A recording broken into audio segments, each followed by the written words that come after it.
We got Benedict XVI. What's going on in the world? What's going on in the church?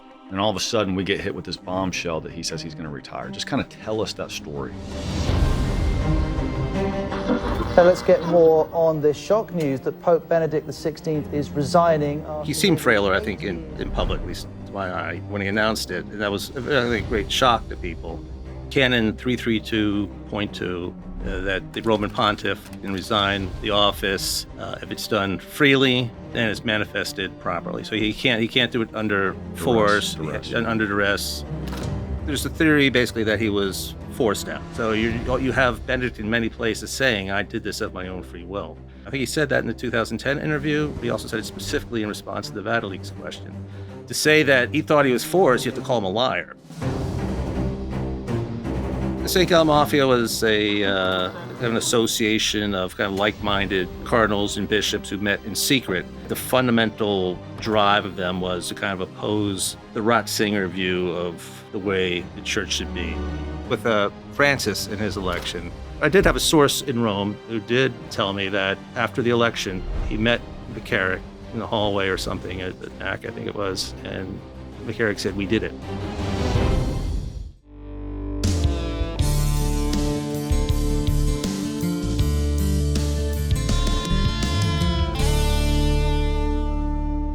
Stephen O'Reilly, thanks for doing this. Thanks for having me. I'll read a very short bio and then we'll get into it. Stephen O'Reilly is a veteran Vatican analyst and a publisher and author known for his rigorous, evidence-driven examinations of controversial issues in modern Catholicism. This is going to be fun because everyone likes talking about certain topics that he's studied a lot. A former CIA intelligence officer and longtime researcher of church history, he's best known for his work debunking claims that Pope Benedict XVI's resignation was invalid. And that ties to his book, Valid, the Resignation of Pope Benedict XVI, the case against the Beni-Papist, which we'll define in just a minute. And he's also a fiction writer, which we'll talk about this later perhaps in the episode, but it sounds like historical fiction that's like right up my alley. But we're here mostly today to talk about Benedict's resignation, and we'll talk about the Conclave that elected Pope Francis. And there's so much conspiracy theory that runs through this stuff. You know, I mean, if you get a handful, the right kind of people in a room, and you can just go for hours down the rabbit hole. But I guess I have to begin by saying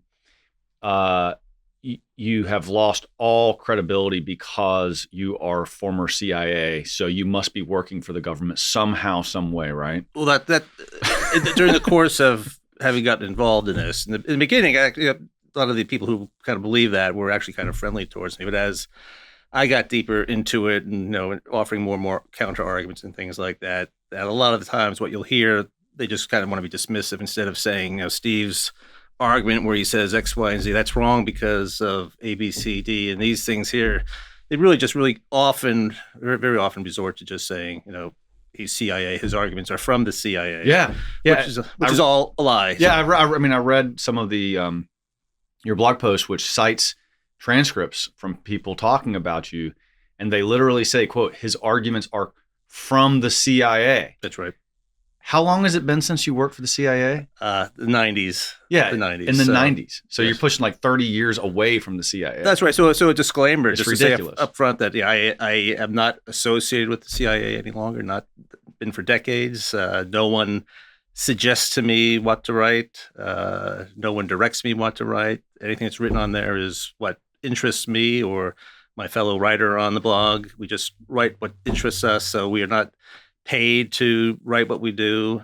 We don't even have a Patreon account or anything like that. So we don't seek donations. We don't accept donations. So this is just a bunch of guys with a small blog, just writing about things that interest them.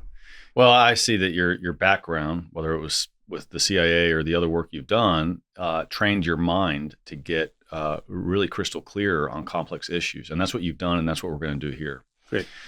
All right, so let's get into this by beginning with defining our terms. Yes. What is a Beni-Papist? You have created this term.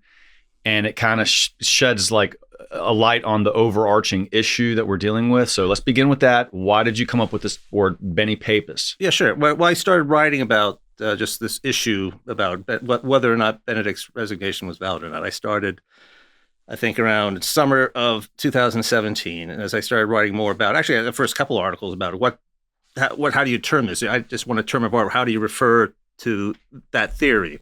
So I just came up with a shorthand. I came up with an acronym, BIP, B-I-P, Benedict is Pope. So I would just say the BIP theory, referring to that, or occasionally those who believe it as being a Bipper. Not meant as an insult, just kind of shorthand, just to make it easy. Instead of having to write Benedict is Pope every single time, the Benedict is Pope theory. So just to make it quick and simple. Sure. Then when I got to write my book about April of 2022, by that point, Benedict's health, I think it was generally considered he was in really downward spiral, and he ended up dying, I think December 31st of 2022. So as I was writing it, I thought, okay, well, what term of art should I use now for that theory? And BIP sounded like it's going to be soon out of date by the time I publish it, because he's Benedict is Pope. Well, if he's dead, well, of course he's not Pope anyway. Right. So I thought I needed a term that would maybe transcend his life or death.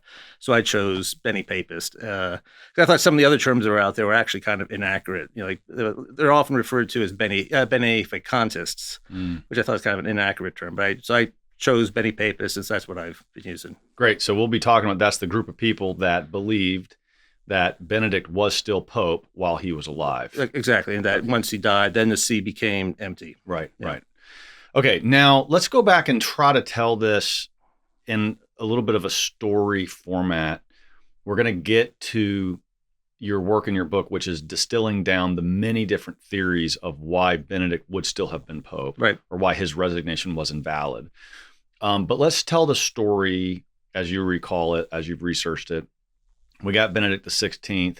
What's going on in the world? What's going on in the church? And all of a sudden we get hit with this bombshell that he says he's going to retire. Just kind of tell us that story. Oh, well, he was elected back in 2005, and he had, I think he was getting weak. He seemed frailer, I think, in public, at least to my eye did. And we just had the normal stuff going on in the church. But he had he'd done some great stuff with Summa, the Latin Mass thing. Right. He had done Summorum Pontificum, I think it was. Yes. Yeah. So so he's a good conservative pontiff. So people are very sad when he did come in and resign, and when he announced it, and that was a great shock to people. Did anybody sense that it was coming? Well, I think in retrospect, I think you can say that, because I think recently in an interview back a year or two ago, Nicola Bux, Monsignor Nicola Bux, is a Italian priest who had worked in the Curia, I think some in the CDF, and he had done an interview where he indicated that back in 2006 already that Benedict had put a request into the CDF, that's the Congregation of the Doctrine of the Faith, to study the question of papal resignations. So that's right after he got elected, basically. Within months of being elected, he was already asking questions about papal resignation. Wow. So you can see that kind of suggests, obviously, he had it on his mind, that being a possibility. And then in 2010, so this is while he was still Pope, there was Peter Seewald is a German journalist. He'd done several book-length interviews with Benedict over the years. So back in 2010, while Benedict was still Pope, he wrote a book. They did an interview that came out as a book called Light of the World, I think it was called. And in that book, Benedict had talked about, that if you're feeling weak and all that, maybe it's time it might be wise to step down from the papacy, or words to that effect. So he's already, I think, telegraphing that if certain conditions were there, like he was not too fragile or too weak, whatever, that it might be a good thing for the church to resign the papacy. And then around 2000, maybe in 2009 or 10, maybe 11, he had also visited the tomb of Celestine V. Celestine V was a pope who had resigned back, I forget which, around 13 something, I believe, or 12 something. And he was one of the first popes prior to Benedict. There have been many popes who have resigned for different reasons, like during the Great Schism and all that, to kind of solve the problem of having two or three popes at one time. You know, we actually published an ebook right after the resignation on popes who have resigned. That was the title of it. And we covered those numerous popes, and I didn't know about any of it until then. And he was the first one that resigned, though, just because he wasn't feeling up to the job. Other ones had kind of reasons, or kind of get pressured to leave, or they were kind of trying to solve a schism or something like that. But he was basically like a hermit who he got elected, was Pope for about 5 months, and he's like, I want to go back to being a hermit. So he resigned. Then after that, I think we got Boniface VIII, I think, who came after him. No, it was Pope Sextus, I think. But anyway, he resigned, but because he wasn't really up to the job. And so Benedict had visited his tomb and lay the pallium on it. Really?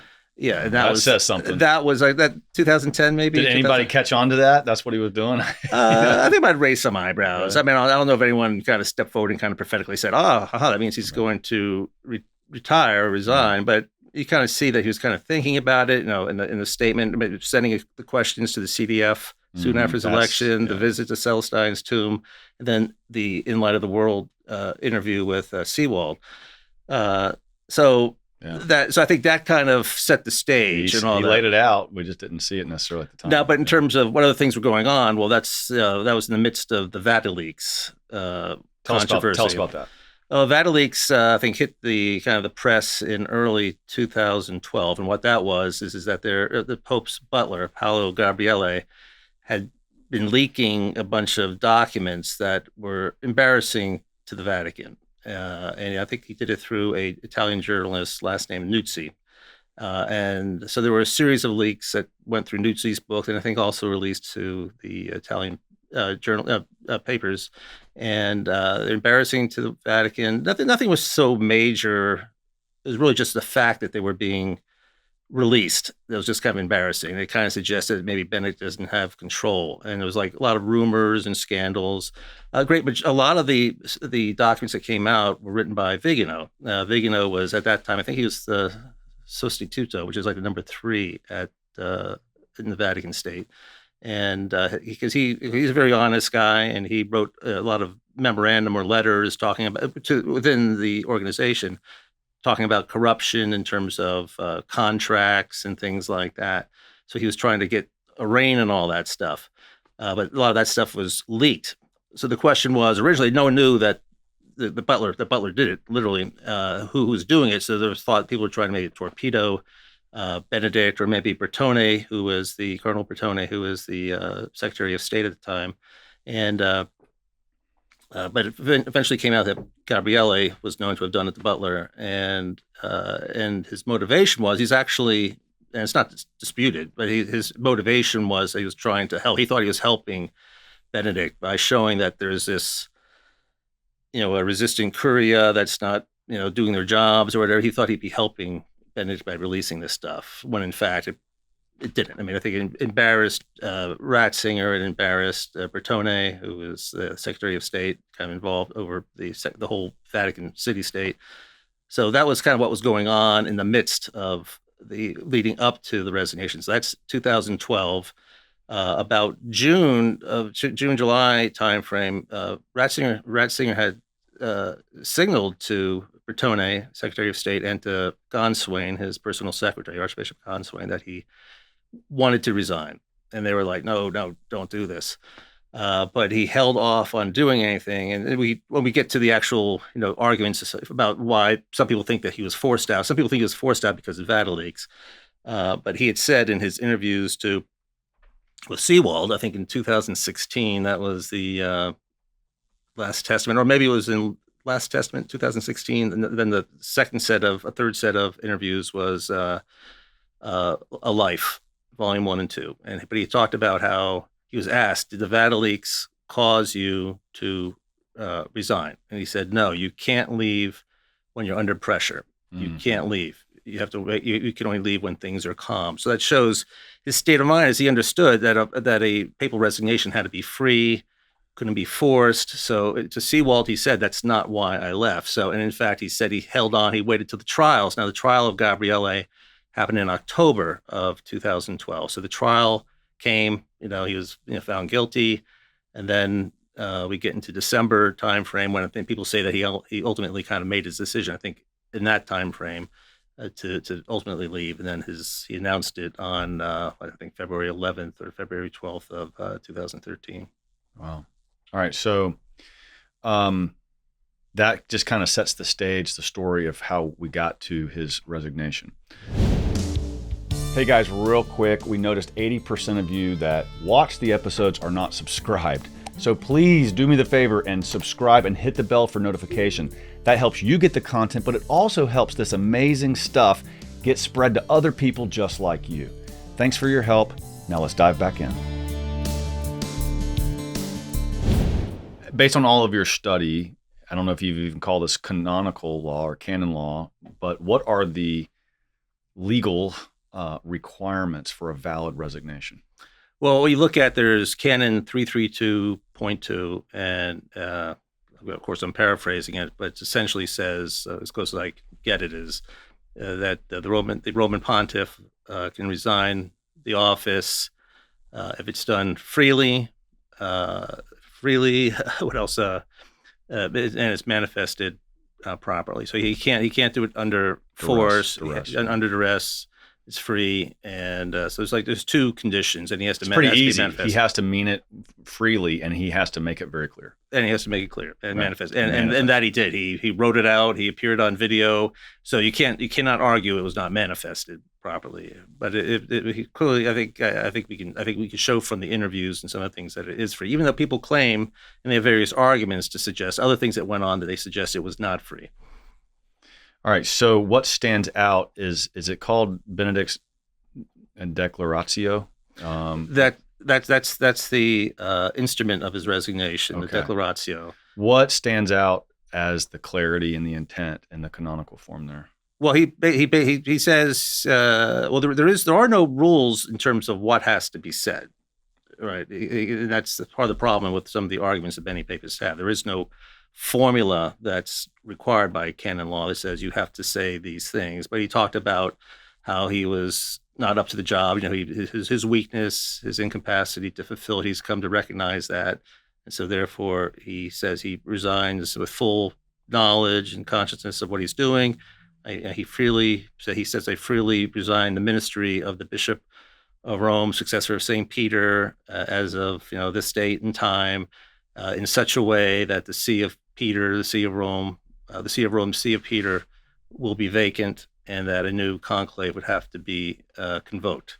So just in that one statement, you can't get any clearer. I mean, I guess we'll get into the Beni-Papists will dispute, well, he didn't use the right word munus for office. He used the word ministerium, but he clearly says, and even if you set all that aside, he says the See of Peter will be empty and as of this time, and a new conclave would have to be elected to supreme pontiff. So that shows, obviously, if there's going to be an empty see, that means there's no pope, which means he intended to resign. There's almost something humorous about this. I could see the guys trying to resign, and then it's almost like a cartoon in my head where God comes down and says, "No, you didn't say the right words." He's like, "Dang it! What else do I have to say?" And the Beni-Papists would keep refining exactly what he would have to do. He's like, "I'm trying to resign. I intend it. What else do I need to do?" And it's like he keeps failing and failing and failing based on their standards. Like, it's impossible. You just can't do it. And they actually say you don't listen to, you disregard what he says. Again, that's something to do with the new Books letter as part of all this. But okay, all right. Well, sort of like we talked about a little bit last night. What I was saying, it reminds me, everything we're about to go through sort of reminds me of the Chesterton quote, where he says, like, the insane man has lost everything except logic. And it's like you can have, in any area of life, you can have this like logical deduction that leads you to an absurdity. But as you look at piece by piece by piece, you're like, well, okay, that has some merit, and then the end result is nonsense. So I think that that's present in this whole situation. Let's get into, you took, as I read your book, you took the many, many different arguments about his resignation's invalid, and you distilled them down to a handful. And there's more, but you kind of had to put them in buckets. Yep. and address each one. So can you do that for us? Yeah, sure. Well, I think there's a theory basically that he was forced out. So there was a plot to get him out. So there's that something that kind of runs through some of the other theories, but he was forced out. So that's one of the major ones. But then there's like the two significant ones that probably have the larger followings are what would be the partial resignation, that he intended in his resignation that to hold on to part of the munus, to kind of keep part of it, even though he knew he was Munus resigning. means office. Means office, the Latin for the office. That because he didn't use that word munus in the actual resignation, he said, "I resigned the ministry of the Bishop of Rome," and didn't say, "I resigned the munus of the Bishop of Rome." People are alleging the Beni-Papists. Some Beni-Papists will say, "Well, he was intending to hold on to the munus because that he just wanted to keep part of the munus for whatever reason, that he felt that he was keeping part of it, so that he was remaining a pope in some way." So that's one theory. Then there's the theory of the self-impedists, where they argue is that Benedict saw that the church is in crisis, the modernists are kind of nipping at the heels of the papacy, and he wanted to kind of somehow protect the papacy. So it's kind of bizarre. It's the Ratzinger Code? That's just the Ratzinger Code stuff, where he basically faked. They wouldn't word it that way, but to make it simple, they kind of faked his resignation. He submitted a document which is really ineffective, that you can't resign just the ministry.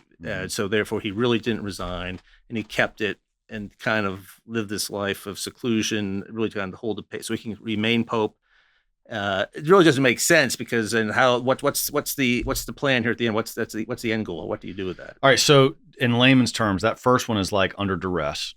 Okay. It was like he was kind of forced out. Yep. Number two, the second one is that he bifurcated the papacy.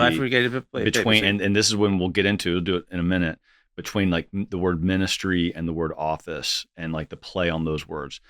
And so somehow he was pope. He kept some portion of the papacy.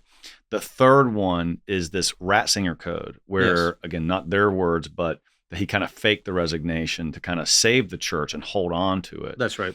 So that's three different. Okay, so you got the duress argument, you got the bifurcation argument, and you got the fake resignation argument. That's my sophisticated way of saying it. Yes. Okay. Now, is there another one, or is those the main ones? I'd say those are the three. Okay. The three major ones. Let's dig into it. Let's start with number one. What can you tell us about it in terms of duress? Yeah. Yeah. So one theory would be, we touched upon the Vatican leaks, that somehow that he resigned under duress because of that. And then another one is that the ATMs at the Vatican were shut down. I asked you about that one last night. December, and they were turned on again like the day after he put in his resignation. So people are saying, it looks pretty fishy to me. Looks fishy. So with taking maybe the first one, the Vatican leaks, I mean, it's kind of suspicious. I mean, I did look into that. I tried to come up with some arguments what could have gone on. I mean, that was Paolo Gabriele used as a patsy, even though I think he honestly believed he was helping Ratzinger, or the Pope Benedict, by leaking this stuff. That's pretty naive kind of guy. So that sounds like a guy who could be manipulated. So who could have done that? Maybe on the other side. And the Curia was known to be very close to Cardinal Sodano. Cardinal Sodano had been the former Secretary of State. He was basically let go by Benedict in 2006. I forget if his term had come up or he just didn't renew it, which sometimes popes will do, but he was on the outs. Sodano had suggested some other people to take his place. He was not happy when Ratzinger, so it's reported, was not happy with Ratzinger that he appointed Bertone as Secretary of State. I think Bertone did not come from a diplomatic background within the Vatican. I don't think he did. Or if he had, it was not in a circle that Sodano liked. But I think he was not a diplomat, a Vatican diplomat. So I found some articles where they talked about how at the time Sodano kind of badmouthed what was going on, and so kind of poisoning the well amongst the Curia, which most of them he had appointed. So you could see there could be people on the inside who could have helped arrange this stuff, getting stuff to or prompting Gabriele to leak this stuff. So that's possible. It's possible, but again, it's conjecture. There's no smoking gun.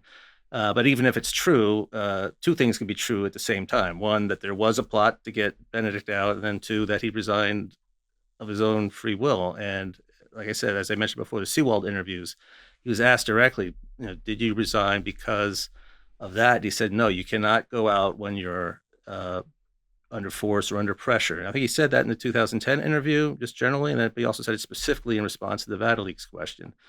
So, and then in his resignation, you mentioned Declaratio, he said, I resign freely and with full knowledge and conscious of what this means and all that. So to say that he thought he was forced, you have to call him a liar. Mm-hmm. So you have Benedict in many places saying, I did this of my own free will.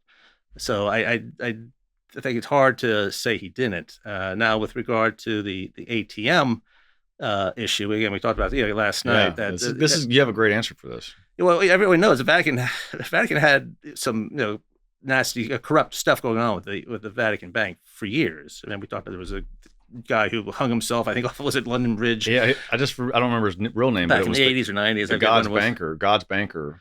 That was his nickname. And it's a great documentary on him. I forget his name, but man, it's shady business. Yeah, so the Vatican had been under pressure from European regulators to kind of get their stuff in a row because they didn't have the right supervisory type structure for handling transactions and things like that. And Benedict, starting I think around 2010, certainly by 2010, he was trying to clean that up to kind of get on the right side of the European regulators.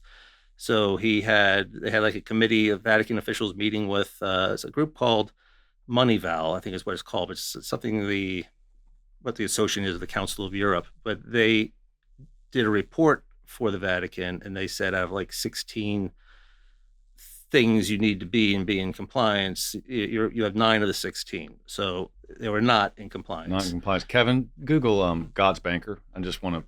It's a fascinating story, and not that we'll go down the rabbit hole. I mean, I forget that story might go back to the 80s. It does, but there was just myself kind on of that one. Anyway, just but just to give you an idea of just so they were not in compliance, like half of the dang things they were not in compliance. That's a big deal too. Anti-money laundering regulation is a big thing internationally. That there's big fines for banks if they're out of compliance. Knowing their customer, who their customer is, and that. And now the problem for the Vatican was they were not part of the European Union, so they were not even a member state. So their regulations have to. God's Banker. There you go. Remember him? That was Roberto. Okay, Roberto Calvi.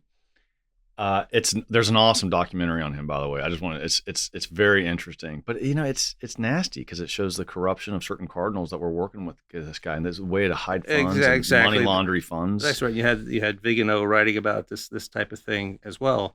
So it was a problem, and so they were not in compliance, and then it was compounded for the Vatican because the Holy See is not a member country. As you know, it's its own country. Yes. So and one of the rules is you have to be in compliance with the European regulations, and they weren't. So they knew back in December that they were going to be cut off. And the Bank of Italy, which I understand is like Italy's regulatory body as well, they told the Deutsche Bank, Italy, were the ones doing the payment processing for the Vatican. So they told them, we won't authorize you to do it because the Vatican is not in compliance. So they knew that. And then there was a quote, Lombardi was interviewed when they did get cut off. They got cut off, I think, in December. But a January 3rd article, Lombardi was commenting that we're already looking at options. So the Vatican knew this was coming. So this wasn't like a surprise. They knew it was coming, and they were looking for other options. And they said it will be a short while before we work something out. And it was a short while. About 6 weeks later, they signed with Aduno, which is a Swiss ATM process or payment type company, and they're the ones who took over for Deutsche Bank. So it just happened to go on after Benedict announced his resignation. But you a businessman know, right? It takes a while to work out these contracts. So this stuff had to have been in the works beforehand to get the replacement for it. So I just don't see that this is a cause for him to have resigned. And in fact, it fits into what he said later, because he said you can't resign under pressure. So even if it was an issue, did he really see that as an issue that was a kind of a resignable offense, or someone could pressure him on that? Or I think what I think was more likely is that he just wanted it to take care of it before, that make sure it was all settled, so his successor didn't have to come in and have to deal with the ATMs being shut off. So I think he got the new contract, knew it was signed and ready to go, ready to switch on the 12th, and he could resign peacefully without any problems, and then turn over, at least a financially viable or working system to his successor. So I don't see anything with that one either. A couple things. So I was in Geneva just the other day. I flew out of there, and it was interesting because in France you use euros everywhere, and that's been the case for the last 25 years. But I was in Switzerland, Geneva, and they used francs, and it was just surprising to me because everywhere else I go in Europe they use euros. Yeah. So that kind of told me something, that Switzerland has just kind of held the line. They do their own thing, and then when you think about, and I'm not any kind of financial whiz, but you hear about Swiss banks, like they just seem to have a lot more flexibility to handle certain things, I guess, because they're just not under the control of that European Union system, right? So that's right. They have like the Swiss bank accounts, the famous, right. Kind of secret accounts and stuff like that. If you're a billionaire, you have Swiss bank accounts, I guess. I don't, and I've always kind of wondered why, but it's probably because they have their own system. They're not under the European Union, I guess, for this purpose, and therefore they're not subject to the same regulations. So when you were talking about this last night, it kind of all made sense to me that the Vatican, which was basically under Italy, which is under the European Union, was not meeting all of those regulatory requirements. And so they switch over to a Swiss system, for lack of a better word. Which is outside the EU. And which is outside the EU. They don't need to be in compliance. And they don't need to be in compliance. That's right. So that was the fix. So I get it. Like that kind of makes sense to me. And that Benedict was essentially executing these contracts and getting stuff switched over. But right before a new guy comes in, they're like, you definitely put on your list, if you're going to retire, you're like, okay, I got to finish these 3 things real quick. I mean, exactly. Just logistical nightmares. I can't just walk out and leave this hanging. Make sure the credit cards. I got to make sure the credit cards work. Yep. So we just switched banks at this company, and it's just a pain in the butt. Like there's all these little things, and even like my corporate credit card, like I have all these little apps and stuff that are expiring because I have to switch over to a new credit card on the automatic payment system. There's just all these little problems that happen when you switch financial institutions. So Benedict probably just wanted to wrap this up before I think the timing shows that. Yeah. Okay. Well, I enjoy a good conspiracy theory, but you debunked that one for me. So dang it. Okay. So any other parts to the duress argument, right? So you got the Vati leaks, you got the ATMs. Anything else? Well, there are some other interesting things in that. I think I again mentioned to you last night. I think during the 2005 conclave, there was a Martini and Ratzinger apparently met secretly or during a break between votes.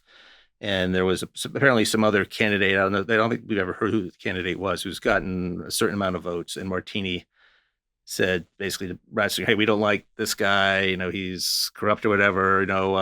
We might have our differences, but you're an honest man. I'll tell you what, I'll throw all my votes, my support to you. And then, you take a try at fixing the Curia and the corruption and all that. And then, if you don't succeed, then you step aside. Mm-hmm. So there's no sign that Benedict took that as a quid pro quo and all that. So one theory could be is that Martini kind of made that deal thinking that, well, I'm not going to win anyway. Let's see what I can get out of my loss by extracting some sort of possibility that he would resign if the Curia doesn't turn around. And then then after he gets elected, then you go out there, working with Sedano to kind of undermine Benedict through the Curia, and kind of demonstrate that to Benedict that he couldn't control the Curia, and so he should resign. And it so happens in about June or July of 2012, Martini met with Benedict, and he's reported to have said, you have not been able to kind of fix the Curia, so now is the time. This is in the height of the Vatileaks thing going on. And so you had all that, and he's kind of commenting on that and said, I think it's now is the time to step aside. So you have Martini, it was there at the beginning, talking about a future resignation if you don't fix the Curia, and then in 2012 saying, well, the Curio's not fixed, maybe you should step aside. So that is very curious. Yeah. But that doesn't necessarily rise to the level of arrest. It's not a smoking gun. I mean, we know that the St. Gallen Mafia didn't like Ratzinger and all that. By the way, that's a real thing. So we're like debunking some conspiracy theories here. That's a real thing. And Julia Maloney wrote a great book on that. And I think it's a tan book, I think. Yes, right? it is. I'm proud of it. Yeah, so folks should take a look at that. Why don't you explain for the listeners what was the St. Gallen's Mafia? The St. Gallen Mafia I don't know if it's still going. St. Gallen Mafia was an association of kind of like-minded cardinals and bishops who met in secret. I think it kind of like the fundamental drive of them was to kind of oppose kind of the Ratzinger view of the way the church should be. So some of the things that were on there, some of their agenda of wanting to do is, I think, some of the things like marriage for or not marriage for divorce, communion for the divorced and remarried, probably female deacons and things like that. So some of the things that we're kind of seeing that kind of were bubbling up under Bergoglio, under Pope Francis, those were kind of like some of their agenda items. So, what McCarrick in this? And McCarrick, I don't know if he was formally a member of the St. Gallen, but he was certainly kind of adjacent with it. And he was good friends with Bergoglio, so he, which certainly have shared all their views on things like that. And then, but then when you want to get to the Conclave of 2013, I mean, McCarrick is going to surface there some odd things going on. Yeah, we'll get there. You want to move on to okay, so we handled the duress argument. You want to move on to that second one, which is the bifurcation of the papacy? Yeah, sure. So you want to go? Yeah, but the St. Gallen Mafia, they'll come up again in the Conclave, yes, if you want to talk about the Conclave. But in terms of duress, I mean, people have said things like, the CIA got him out, or the St. Gallen Mafia, or maybe in combination. Which you know all about because you were involved in that. So they Sorry, man. I just think it's funny. You haven't been involved in 25 years and people still coming at you. Something like that. And but there's no smoking gun. I mean, I did write an article back in November of, actually to give credit to, I think the Remnant had back in 2016 or 2017, after Trump won the first time around. They had issued a public letter to Trump saying, hey, you had some of these weird things going on, and there was some information in the Italian press that the NSA or CIA had been monitoring the Conclave. There was that WikiLeaks, the Julian Assange thing, the WikiLeaks documents, where Podesta had an organization, and somebody in that organization had forwarded like a memo with some ideas to John Podesta, who had formerly worked for the Clintons and all, just a big lefty. Suggesting that now is the time for a Catholic Spring, meaning can we change the Catholic Church on these types of issues? Kind of like all these social issues that would ordinarily or should hurt the Democrats. Abortion, the LGBTQ type stuff. Maybe we could somehow change the church. But that was kind of talking about more of a bottoms up. How do we change the laity to kind of make them more aligned with us, type of thing. So they had that in the WikiLeaks. So they did draw attention to that. So that's kind of odd. Was there a program at the Obama-Biden level to kind of say, hey, let's install a pope favorable to us? So was anything done there? And so they kind of were asking Trump to investigate these types of things. And when it came to last November, after Trump got reelected, thinking back to that letter, which I thought was great, I thought, gee, Trump never had a chance to really, I would think, I don't know if he ever saw the letter, but certainly back then, as you know, he was hamstrung by all the Russiagate stuff and all that. There's no way, it would have been a big distraction. He was distracted with so many other things to even look at something like this. But now with Trump coming in, having really exposed the Russia hoax, and there's more to be exposed about it, maybe now's the time to kind of look at stuff like that. So I suggested that. And I think let's have transparency. So I think they should open up the books. Was the CIA, whoever, FBI involved in kind of selecting Pope Francis and stuff? I think whether or not he did, as I said earlier, two things can be true at the same time. That people, Obama and Biden, hey, we want our own Pope that supports kind of Democratic Party values. They might have wanted all that. They might have tried to do things to try to make that happen. But in the end, two things could be true. That one, they wanted to do it. They might even tried things, but also it could also be true that Benedict just resigned because he was a tired old man. And that's what I think the evidence suggests, is that whatever happened on the conspiracy side, let's look into that, because I think there should be transparency. Because if something did happen there, we need to know that, so we can make sure things like that don't happen again, or the church can take preventative measures. That if there is something they did to the conclave, maybe they can change conclave rules to make sure something doesn't happen again. But I think it's clear that he resigned freely. Just looking at what Benedict has said about his own resignation, that I think there's no question there.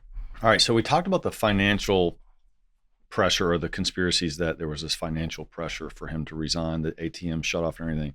Something that went through my mind and it just came back, so I'll ask. Does this connect downstream with the Cardinal Pell stuff, where he's brought in to, I think, audit the Vatican bank, and then he's pushed out, and then he has these false accusations against him. He goes to prison. It's very odd. It's very odd. So, I mean, is there any connecting, like themes here? Or? Well, in terms of like a Pell connection to the resignation, I mean, obviously he was not necessarily to the resignation, but like the corruption in the Vatican system, the banking system. I think if anything else, it underscores kind of the problems that the Vatican had with their financing of stuff. And okay, so like we were switching from the European Union system to the Swiss system, right? Right. And when was Pell brought in to do an audit of this whole thing? That was 2003. This would have been after all that. So that would have been Francis was elected. Did Francis bring Pell in? It wasn't Benedict that brought He did actually bring him in. Okay, so Francis brought Pell in, yep, right? But then kicked him out. And then he ran into resistance. He wanted to be able to audit stuff, and then some of the different departments started pushing back on him, and that's where the claims are, that was it Baichu, Cardinal Baichu, he was a Bishop Baichu at the time, or Archbishop, but became Cardinal, was that I think the allegation is that he somehow torpedoed Pell with these allegations, or helped somehow resurrect them in Australia, and that got Pell in trouble. Of course, he had to step down from this council. Benedict had like an inner council of about 8 or 9 cardinals were helping him on serious things, and he had brought in Pell because of his financial expertise to do that. But when he started doing stuff, he started getting pushed back, and ultimately we see what happened to him.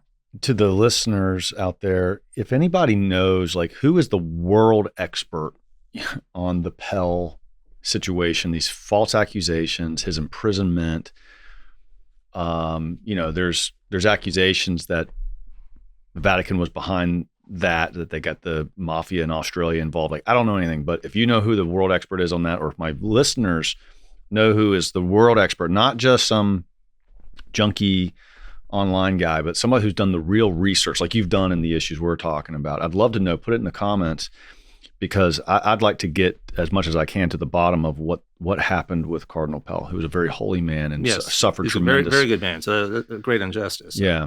Okay. Back to this. You want to. Okay. So you were just covering more of like the duress arguments. Are we done with that one? I think so. I think we covered it there. Okay. Second topic. Second overarching theory on why Benedict's resignation was invalid. It is that he bifurcated the papacy by not using the perfect words. Take us through it. Well, actually, those two theories, they have the Ratzinger Code and the partial resignation theory. They both would point to the words that were used. So that kind of flows through both of those theories. That in his resignation he used the word ministerio or ministerium, and not munus, which munus is the word used in the Latin of the Canon 332. All right, so this is hard already. Like, it's just hard for anyone, even me. But like, can you give us the text that's at issue, as opposed to just like dropping in the Latin words? Like, what's the phrase that we're talking about, and then we'll narrow in on the specific word. The phrase is it's from Canon 332. Okay. That's the. I thought we were talking about a phrase from from the actual resignation. Yes, correct. Okay, the resignation. He said, I guess my English translation. And actually, you could probably search for the Declaratio. Kevin, it'd be great. Actually, we should have thought about that. We should pull up, tell them what to Google, and then we'll pull it up on screen and look at the text. Yeah, you search for probably Pope Benedict, Declaratio. Yeah. Okay. So we have here highlighted this. Well, this is the Declaratio. This is the full extent of the document that he wrote, and in the part where he said, again, this is obviously the English translation, and he says, "I declare that I renounce the ministry." Now, the word that's used in Latin there is ministerio. Did he deliver this in Latin, like verbally? He did. Okay. He did. And then there's this version of this, and then the official version is actually in the AAS, the Acta Apostolica Sedis. It's in there as well. But this is the version from the Vatican website. And but where it says ministry, and there's been some dispute about that this was a kind of mistranslated, how they translated certain words into office or whatever. But here, the ministry is ministry or ministerio in Latin, which is a form of ministerium. So in the Latin, he used the word ministerium. Yes. He did not use the word munus. That's right. So and munus. Okay, so munus. Okay, well, yes. So munus means office, or duty, and ministeri means like service or ministry. So ministry. Yes, it's a sense is maybe more action, but they're also authoritative Latin dictionaries will say they're actually synonyms. That's part of the problem. One of the arguments, the problem of the Beni-Papist arguments is they're synonyms. Why can't you use both? You can use either one.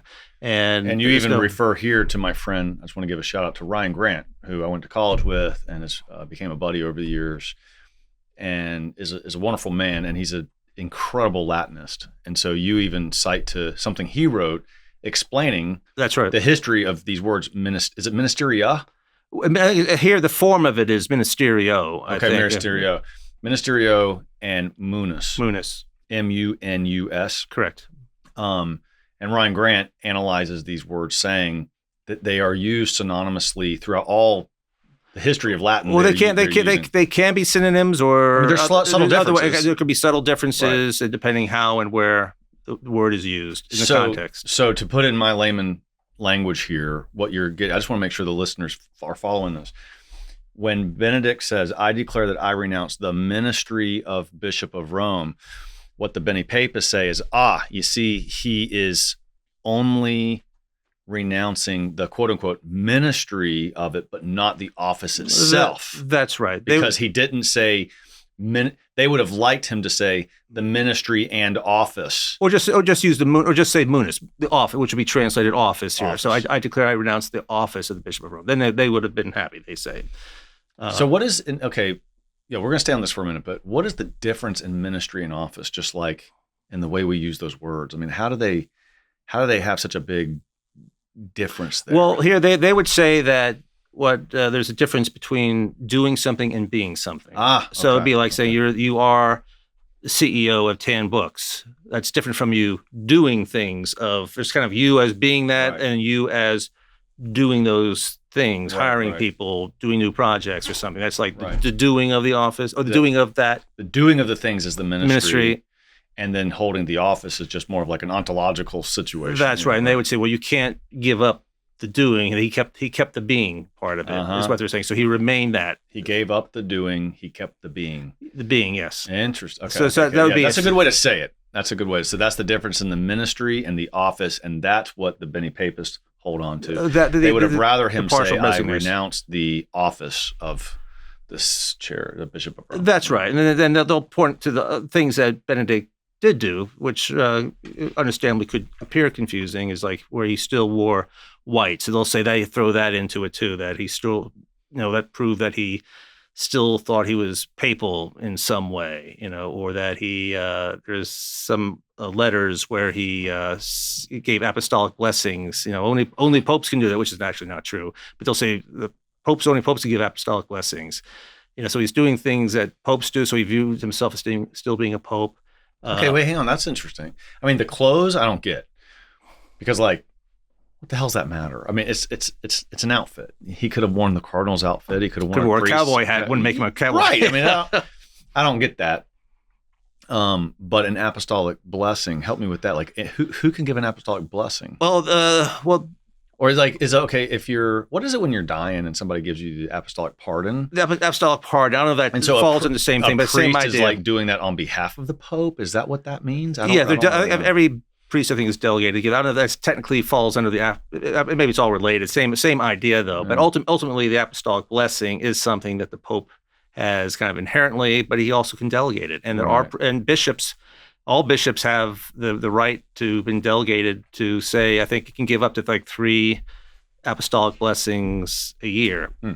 So it's not true that he could not give apostolic blessings. The question is, how did he do it? Under what authority? Did Francis give it to him? So that's certainly possible. We don't know. So there is a question there, but it's not like it's an answer. It's an impossible thing. It's impossible. It's just we don't know by what mechanism he is doing it. I mean, it's possible. I could see it possible that in his waning days as being Pope, says, okay, me, Benedict, I'm going to give myself the authority as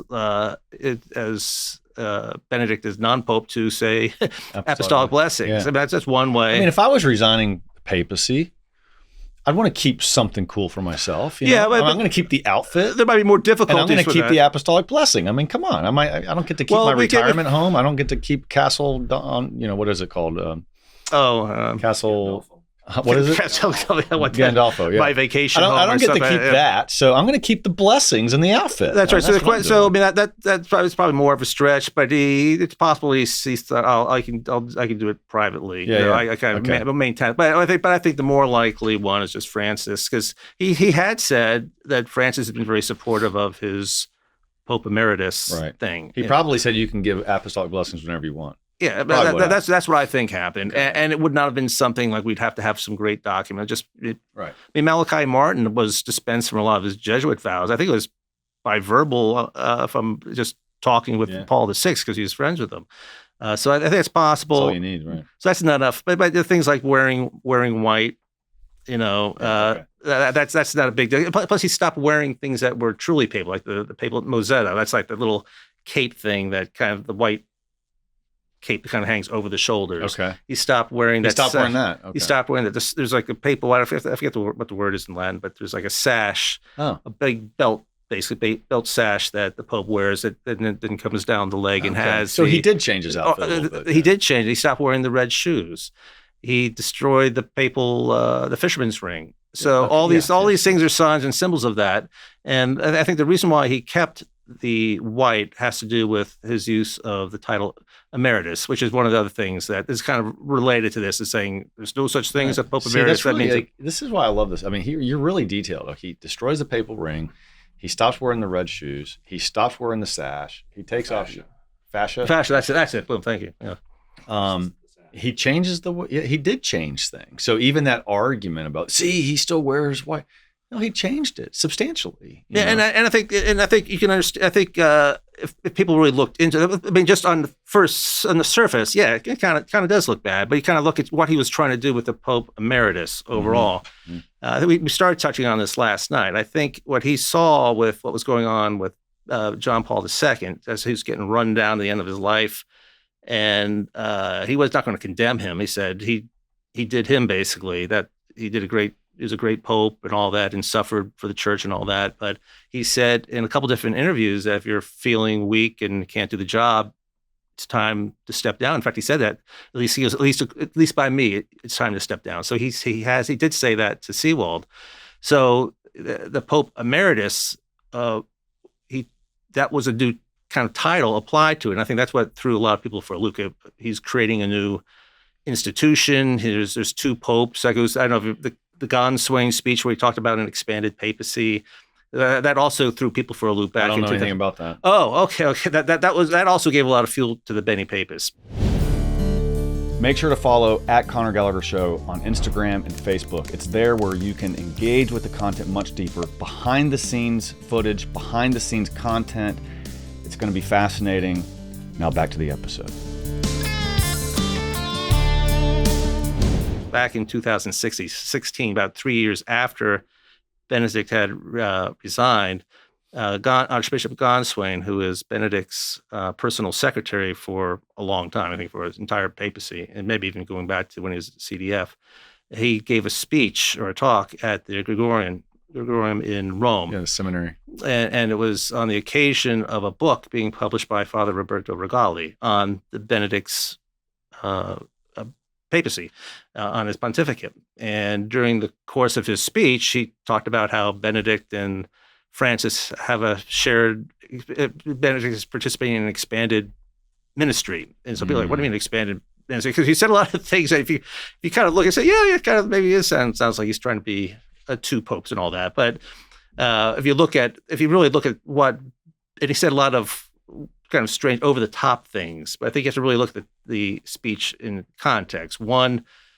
he was talking about a friend. He was talking about, usually when you kind of give these types of talks, it's kind of like a panegyrical talk, giving lots of praise. It's usually over a dead person. But here you have a living person, a living pope. You're talking about like a dead pope, but now you're talking about a pope who's now a former pope, still living.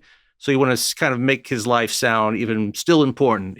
Yes, you're no longer CEO of Canon, but you're still a good guy, Conor. If you still want to say your next stage of your life is even better now, what you're going on to.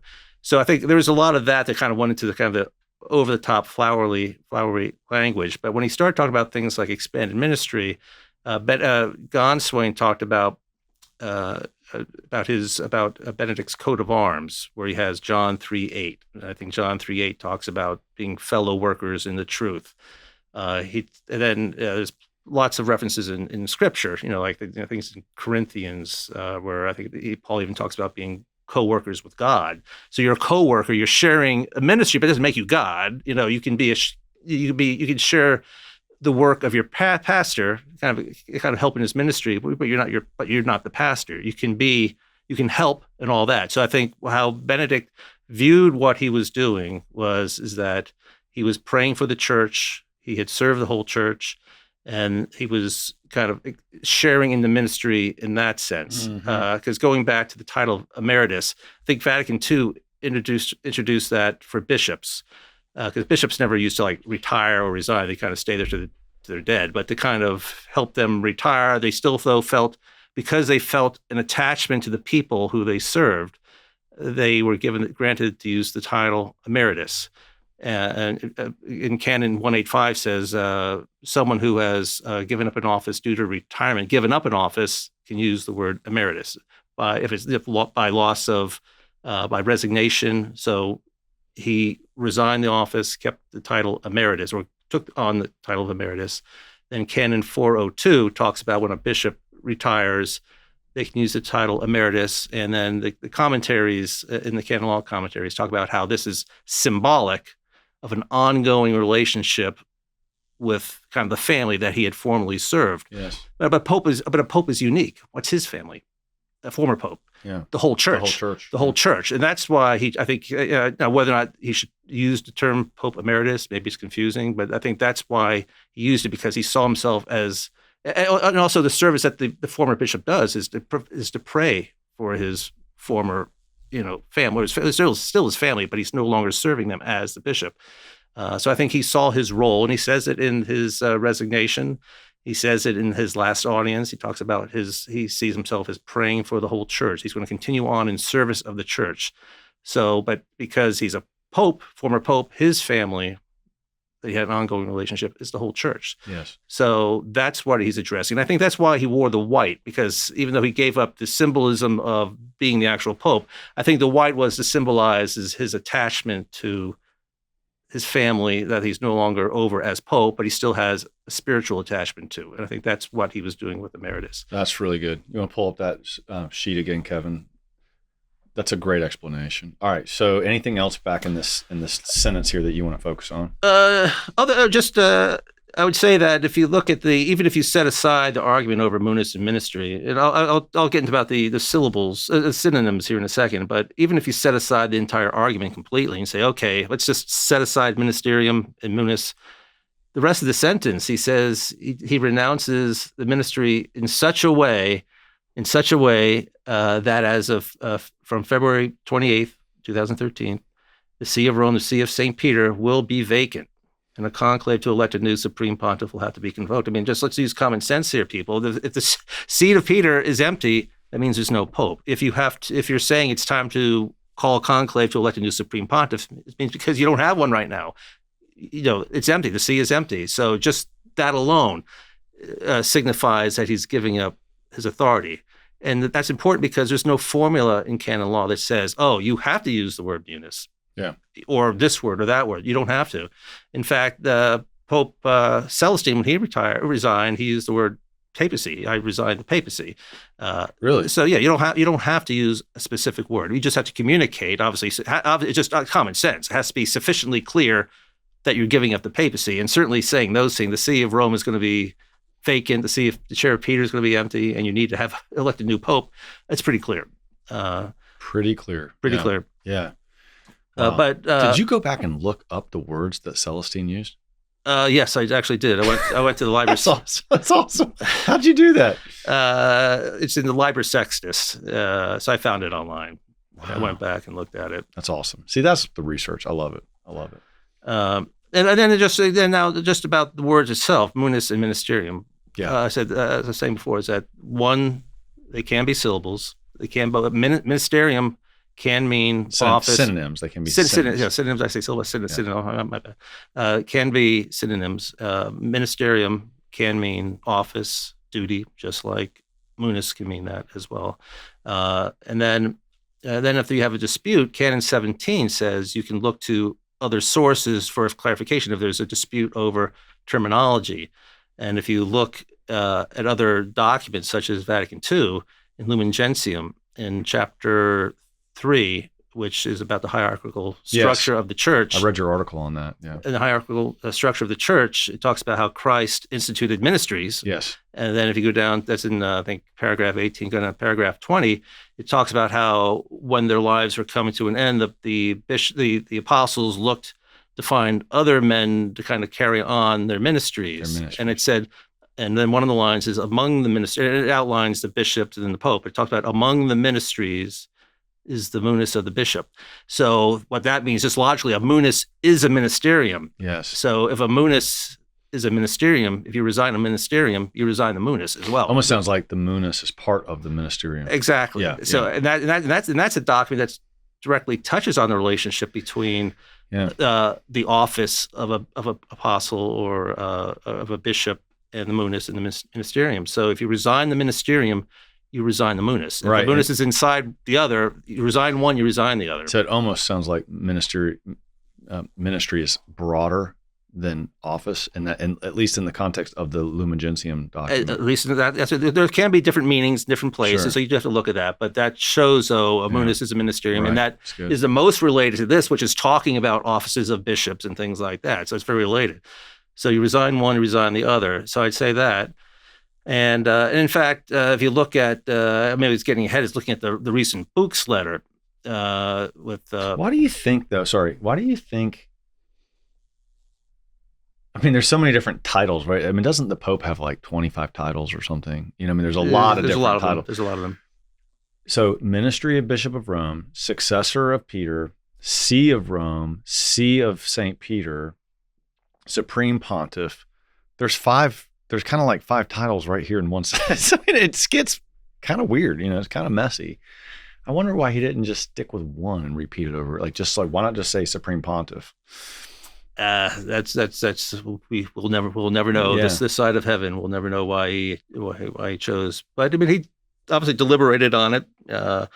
Whether or not some of the choices we appreciate, obviously with the benefit of hindsight, maybe she shouldn't have worn white just because people went off thinking that maybe he should not have taken the title Pope Emeritus, because he was the first pope to do that, or former pope to do that. Others had gone back to being cardinals and things like that. But it's clear that he thought of himself as other former bishops of Rome who had resigned, because he had a private exchange of letters with Cardinal Brammuller, I think post the resignation, and Brammuller's correspondence was published in a German language paper, and in that he kind of said, he kind of attacked the idea of using this title of Pope Emeritus. It's never been used before. And then kind of ticked off Benedict, who wrote his response then got publicized. He didn't want it to be, but it got released somehow, got leaked. But in his response, he was taking Brammuller to task for saying this about Pope Emeritus. He goes, what were these other bishops, other former popes, if not Pope Emeritus? So it was like a question. He didn't make it as a statement, but basically saying they might not have used the title, but they were what I am now. What they were in fact Pope Emeritus, even if they were not in name Pope Emeritus. They were just former popes, because the word emeritus just means one who has served out his time. If you go back to the Latin, I think the is emerere is the verb, which means to serve out one's time. So emeritus, it was used of soldiers originally. So emeritus is someone who has served, has done his time. So just that alone means he's done doing it. He's finished. Just like here in English, when you say a professor emeritus, right? He's not. You're saying that the professor is the part that he used to be, but is no longer. And that's what emeritus means. He's no longer a professor, but you're kind of giving him honor for having been one. Yeah. Well, some other time I'd like to, is there a difference? Here I am, and maybe I'm falling into the trap of Beni-Papist. I'm really not. But is there a difference in the Bishop of Rome and the successor of Peter and the See of Rome and the See of St. Peter and the Supreme Pontiff? Or are we just using straight up synonyms? Or is it a slight difference based on the context? I don't know what those are. There might be theological arguments about, some of those things. I mean, apart from all this, about the Bishop of Rome in its relation to being the successor of St. Peter. However, if you look at the could you have a successor of St. Peter that's not the Bishop of Rome? No. Could they change it? Could the Pope come out and say? I think that's the type of that's kind of the strange theological questions. I think that are like how many angels dance on the head of a pin. I think what is the relationship? Is it who? How did that happen? Can it be changed to something else? I think the answer would be no. It can't be.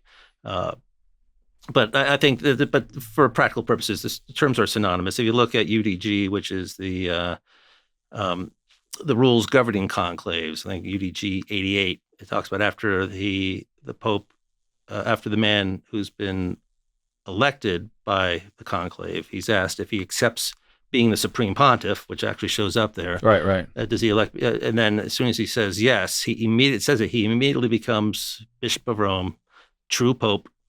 True, and the words in there, true Pope. So what's important about that is that Benedict changed the rules of the conclaves. I've made some minor adjustments to the conclave rules in a document called Normas Non Nullis. And so he did not touch that line about the Pope becoming bishop, the one accepting becomes Bishop of Rome, true Pope, right away. But this shows that he understood that's what happens at an election. And you see here, he's calling for an election where someone's going to be the new Supreme Pontiff. So if someone's going to become a new Supreme Pontiff and true Pope, that shows he understood that by doing this, the guy that comes after him is going to be the true Pope, that he's no longer the true Pope. Yeah, that's a great point. Just by allowing a conclave to begin, yes, and changing the rules and not changing that shows he was not making an allowance for some partial Pope or anything like that. Yeah, that's good. It's good. Ratzinger Code? Yeah, that's the third bucket, the Ratzinger Code. The Ratzinger Code is kind of fun. It's actually probably the more widespread. Certainly in Italy, there's a gentleman there wrote a bestseller book there. It's called the Ratzinger Code. Andrea Cianci wrote it, and that's kind of a strange one. Again, they kind of look at the same thing with the choice of words, but whereas the partial resignationist people, they would say Benedict made an error, a substantial error, and that's what invalidates his resignation. Because if actually there's a Canon 188, that resignations that involve these things that happen, including substantial error, invalidate the resignations. They're saying, well, this is the use of ministerium and then resigning it partially invalidates his resignation. So that's what the partial resignation Beni-Papist would say. The Ratzinger code folks would say, well, he used the word ministerium because he knew he was going to keep the whole munus. That was the whole point. He wanted to use a word that would not give away anything. And then you say, well, what about all the things he says? It kind of sounds like he's saying he did resign. Well, he's speaking in the code. He's actually means something. They try to reinterpret things he says and find these words. So it's very Gnostic in that way, kind of what he's really saying. And there's one in particular I can show you. Maybe you could call it up here. It's the Pope Benedict Pilgrims of Albano, Albano. Same thing, Vatican VA. Yeah. So they have to address this. This on February 27th, so 28th. I'm sorry. This is a day that Benedict's resignation actually became effective. Right? He said he was going to resign on the 12th, saying I will resign as of the 28th at 8:00 in the evening, Rome time. So the Ratzinger Code people didn't have to explain this because here he's saying I'm no longer the supreme pontiff of the Catholic Church. That's a pretty direct statement. Yeah, you know? What does that really mean? Well, yes, they'll tell us that. Now, a couple things, what they'll say, well, in the Italian, because he spoke in the Italian, Benedict did, to the pilgrims. And Cianci will point out, okay, well, the actual Italian he's saying, and it's What's true. What's the name you're saying? Cianci, Cionci. What is that? Andrea Cianci. He's an Italian journalist. Okay. And he's the purveyor of... He's the main He wrote the book, The Ratzinger. Okay, sorry. You said that before. I'm not good with names. Go ahead. So he's behind all that. So, but there's a pretty clear statement. This should have shot down all theories. Right. Here you're saying, I am no longer the supreme pontiff. He didn't say I'm no longer fully supreme pontiff. I'm still partially. He said I am no longer. I mean, principle of non-contradiction. This should shoot down all the theories. So how do you get around it? Why does he say, or I will be until 8 this evening? Oh, because so why didn't he just wait until he was 8 this evening? He was speaking to this was at 5:30. It became effective in 2.5 hours from that point in time, and he's on the balcony talking extemporaneously. It was time to talk to everybody anyway. He just kind of saying goodbye to people. So that's what he's saying. He kind of almost corrected himself. I'm no longer the supreme pontiff. Well, I won't be once 8:00 comes, basically. So, but he's saying I'm no longer pope. So it's pretty clear, though. I will not be as of 8:00. But he could have changed his mind during that time. But that's not what they say, though. That's not the argument. I want to create a great conspiracy theory. That's what I want to do. Kevin, next week we're going to create a great conspiracy theory, and we're going to make it go viral. Okay, sorry, go ahead.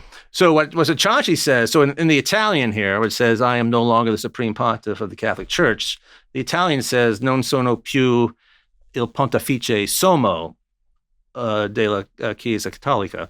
So you're not noticing that. Here in English, it says supreme pontiff, but in Italian, it would have been pontiff supreme. So in Italian, Benedict said pontefice sommo, pontiff supreme, when actually most Italians nowadays would say sommo pontifice. So he reversed it. So if you catch that, then what Cianci is saying is that he reversed that and to call attention to the fact that he will no longer be a pontiff in high places. He's not saying I will no longer be the supreme pontiff. Oh my gosh, I get it. Okay, so he said, because he switched the order. Yes, using English, which no, in Italian. I know he did it in Italian, but I'm going to say it in English. It's as if he said, "I will no longer be a pontiff that is supreme." That's right. That's where right. This translates it as the supreme right. pontiff. So he's saying, "I'm going to still be the pontiff, but in a low position." Yeah. This English translation is not. If you did an actual wooden translation, should have read, "I'm no longer the pontiff supreme of the Catholic Church." Right. And so, but in Italian, that's what he said. Why would he do that? That's what. So in Cianci's book, he said, "There's non esiste. There's no such thing as a pontifice sommo." He said that. So I went and looked. There is. I found sources in Italian. In the AAS, Pope's using it. Pope's using the term. What's AAS? The Apostolica, the Acta Apostolica Sedis, which is the papal gazette, basically, all official documents. It becomes official when it's in the AAS. Okay. So popes will publish their encyclicals, their motu proprios in the AAS. So it just shows this is official if it makes it into that. So, but I found documents, going back. It's a rare way of using it, but it is used. I found back theological documents, debates during the debates on papal infallibility. I found a Italian bishop talked about the Pontifice Sommo. So it does use. He said, but remember, Cianci said that this is the prime example in his book of his Ratzinger code, because he has to explain this away. He has to explain it away. He said it doesn't exist. Well, it does exist.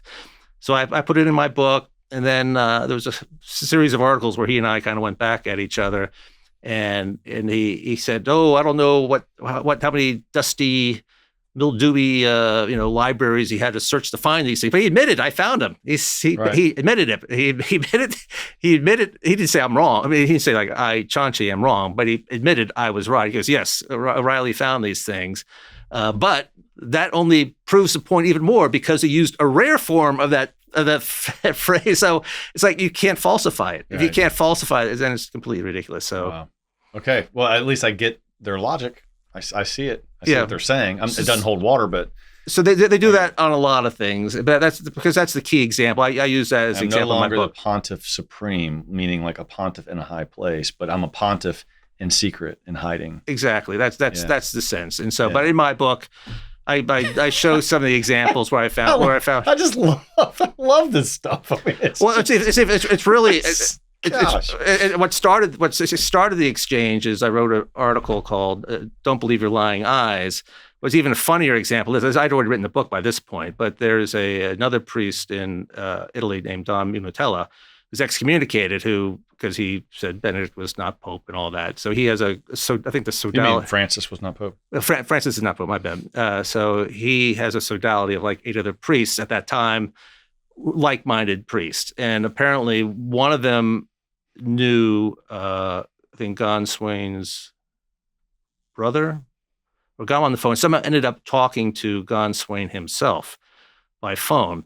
And the report was that Gon Swain was like saying, you guys got to knock this stuff off. You're all nuts, basically. And Munatella, I think, had written a book or something. And then whatever Gon Swain said highly, highly offended Don Munatella, who's friends with Cianci.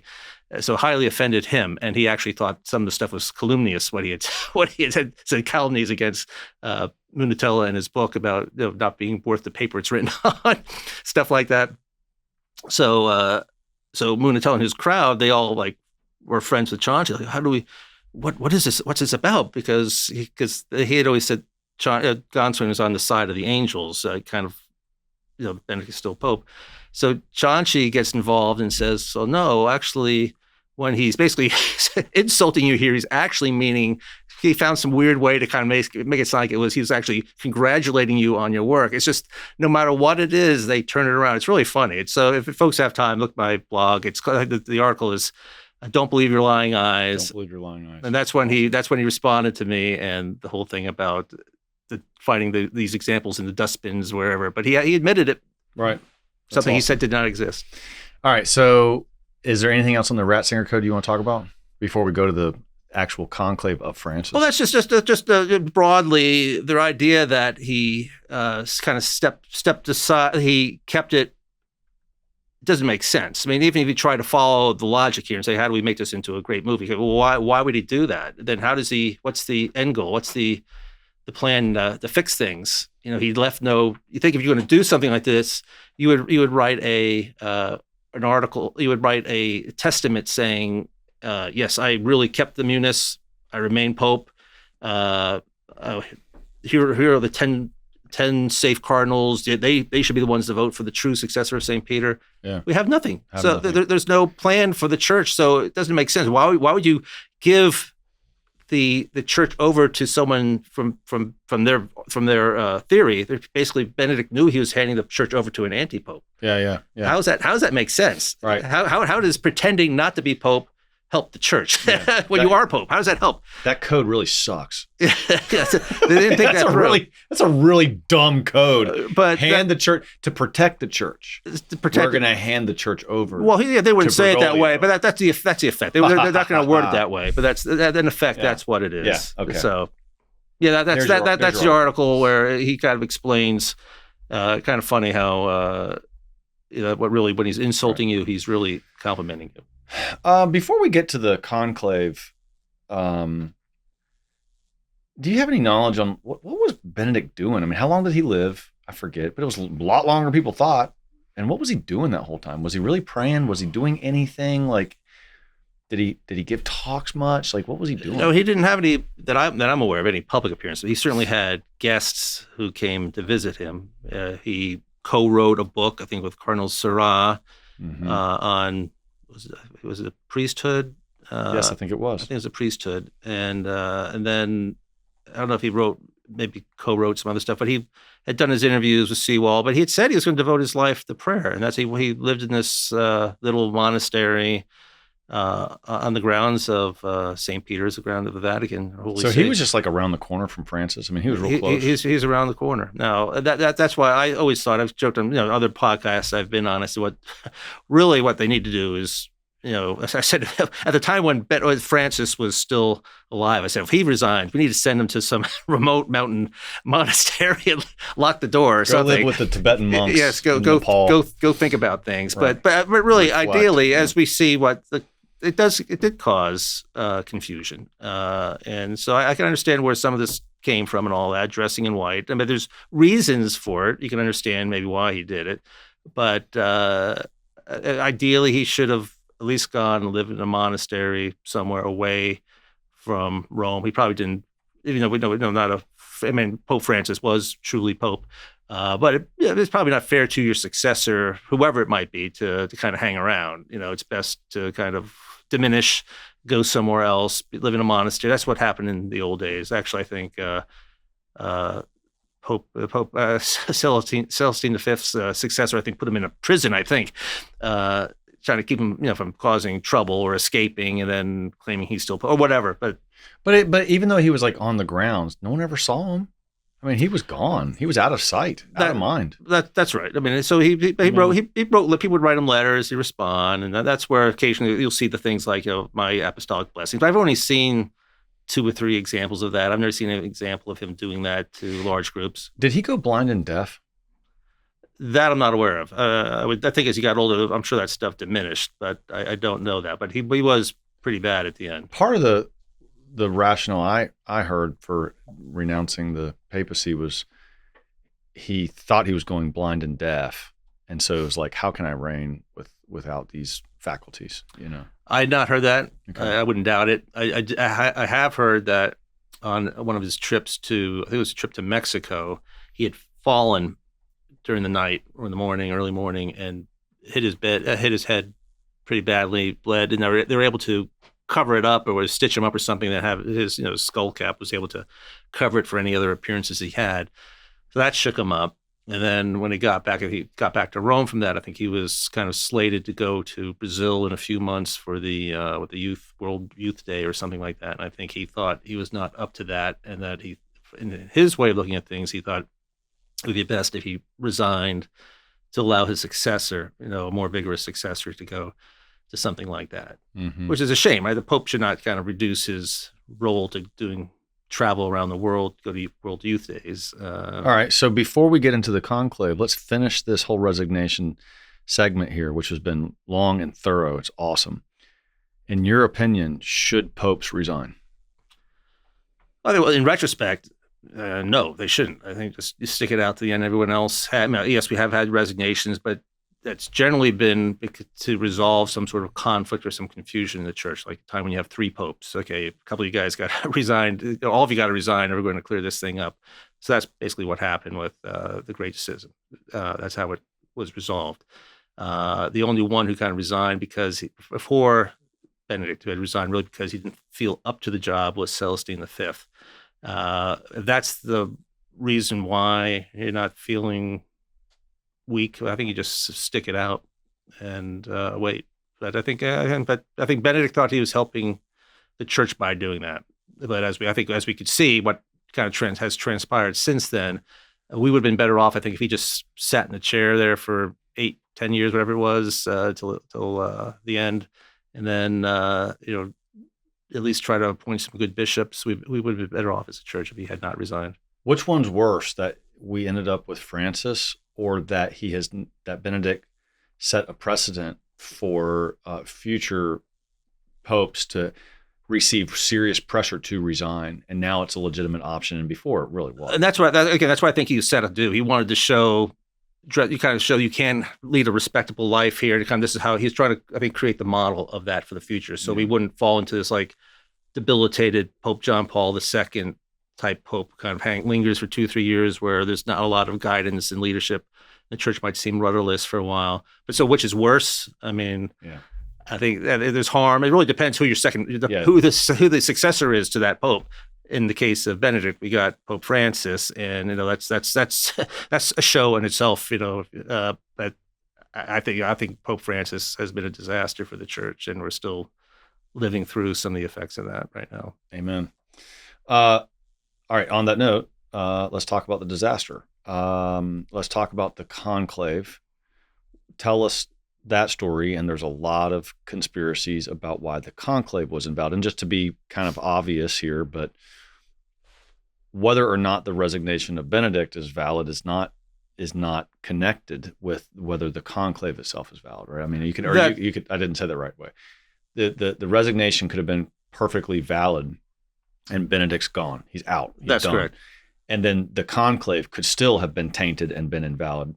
So just to make sure those are not necessarily connected. That's correct. Which is obvious, but I just want to state it. So tell us the story of the conclave, and then get us into, the different conspiracy theories around it. Yeah, no, you're right. Yeah, so they can be disconnected or are disconnected with Benedict, with Francis in his election.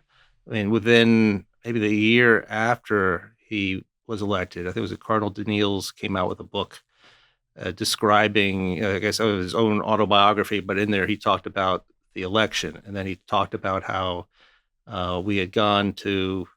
He came out and talked about the St. Gallen Mafia. So that's how we. So pretty soon after Francis got elected, we had word that there was this thing called the St. Gallen Mafia.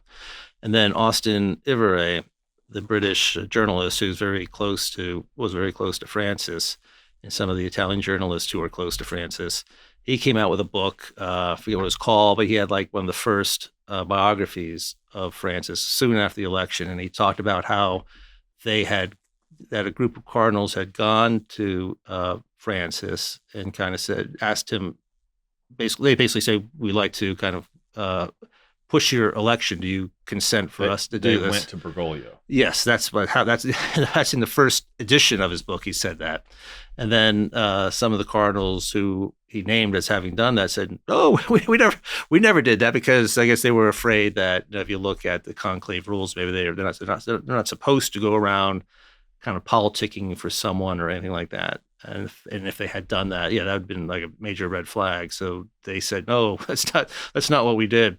And so Iveray went back and he changed. So it's hard to find an original version of his book now. Changed the book. He changed the book. So second edition, that's cut out completely. So there's that would be one of that kind of feeds into one of the theories about the St. Gallen Mafia kind of manipulating the conclave. One of the other things that is alleged to is Cardinal McCarrick. We talked a little bit about this about 7 months after the conclave.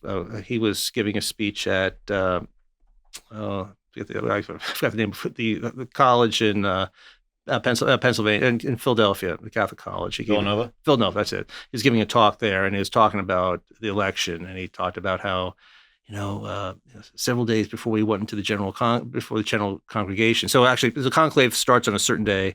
Prior to the start of a conclave, they have what they call our general congregations. That's where all cardinals, whether you're vote eligible for the conclave or not, meet and discuss kind of like the needs of the church, and you can give 5-minute speeches about who you don't say, hey, I want this guy to be pope, but you go out and say, this is the kind of pope the church needs. Kind of talk about what are we looking for as we go into the conclave.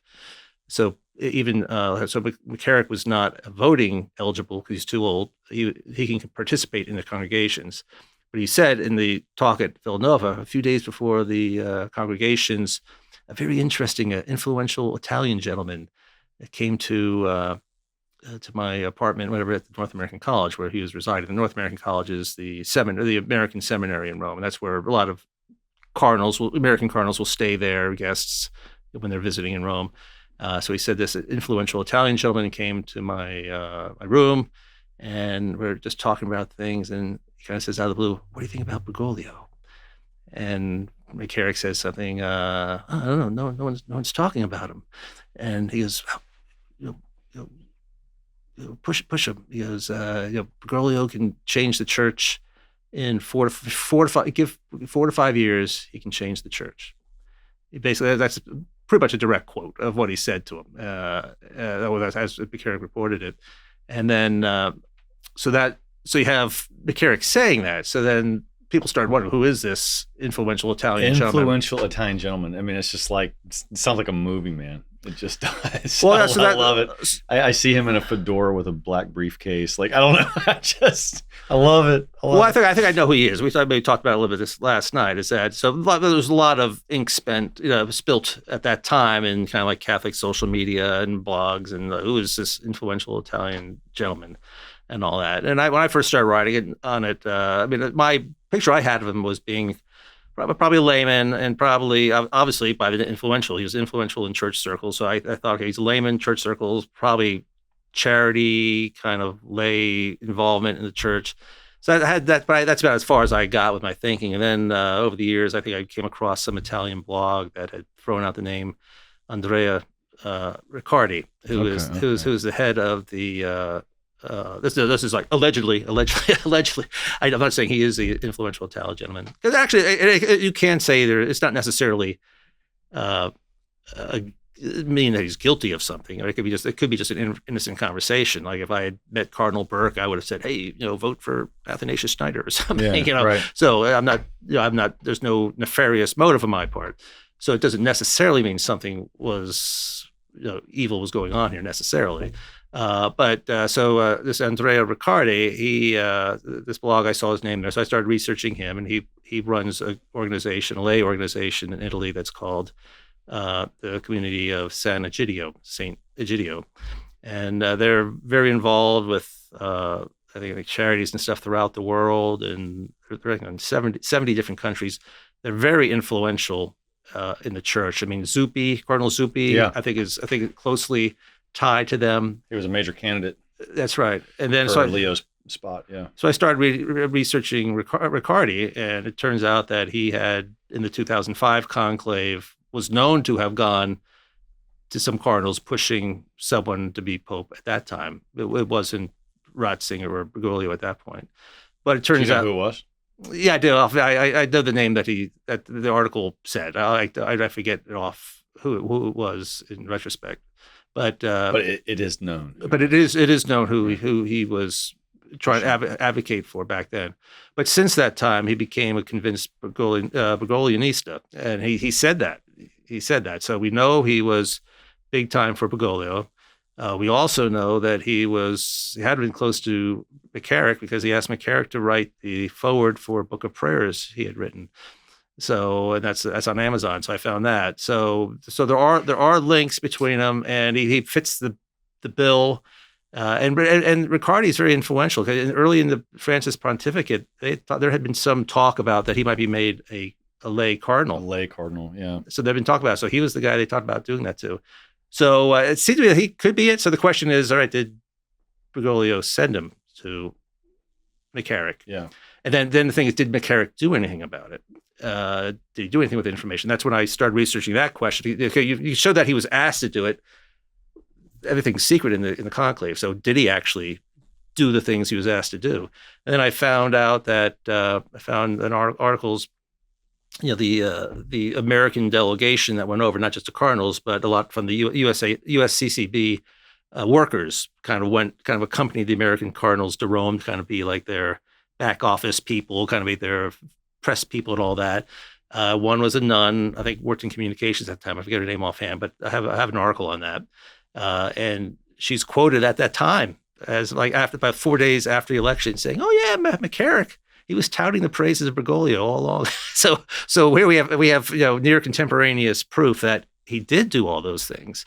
And then that's why I found it interesting when it came to the McCarrick report.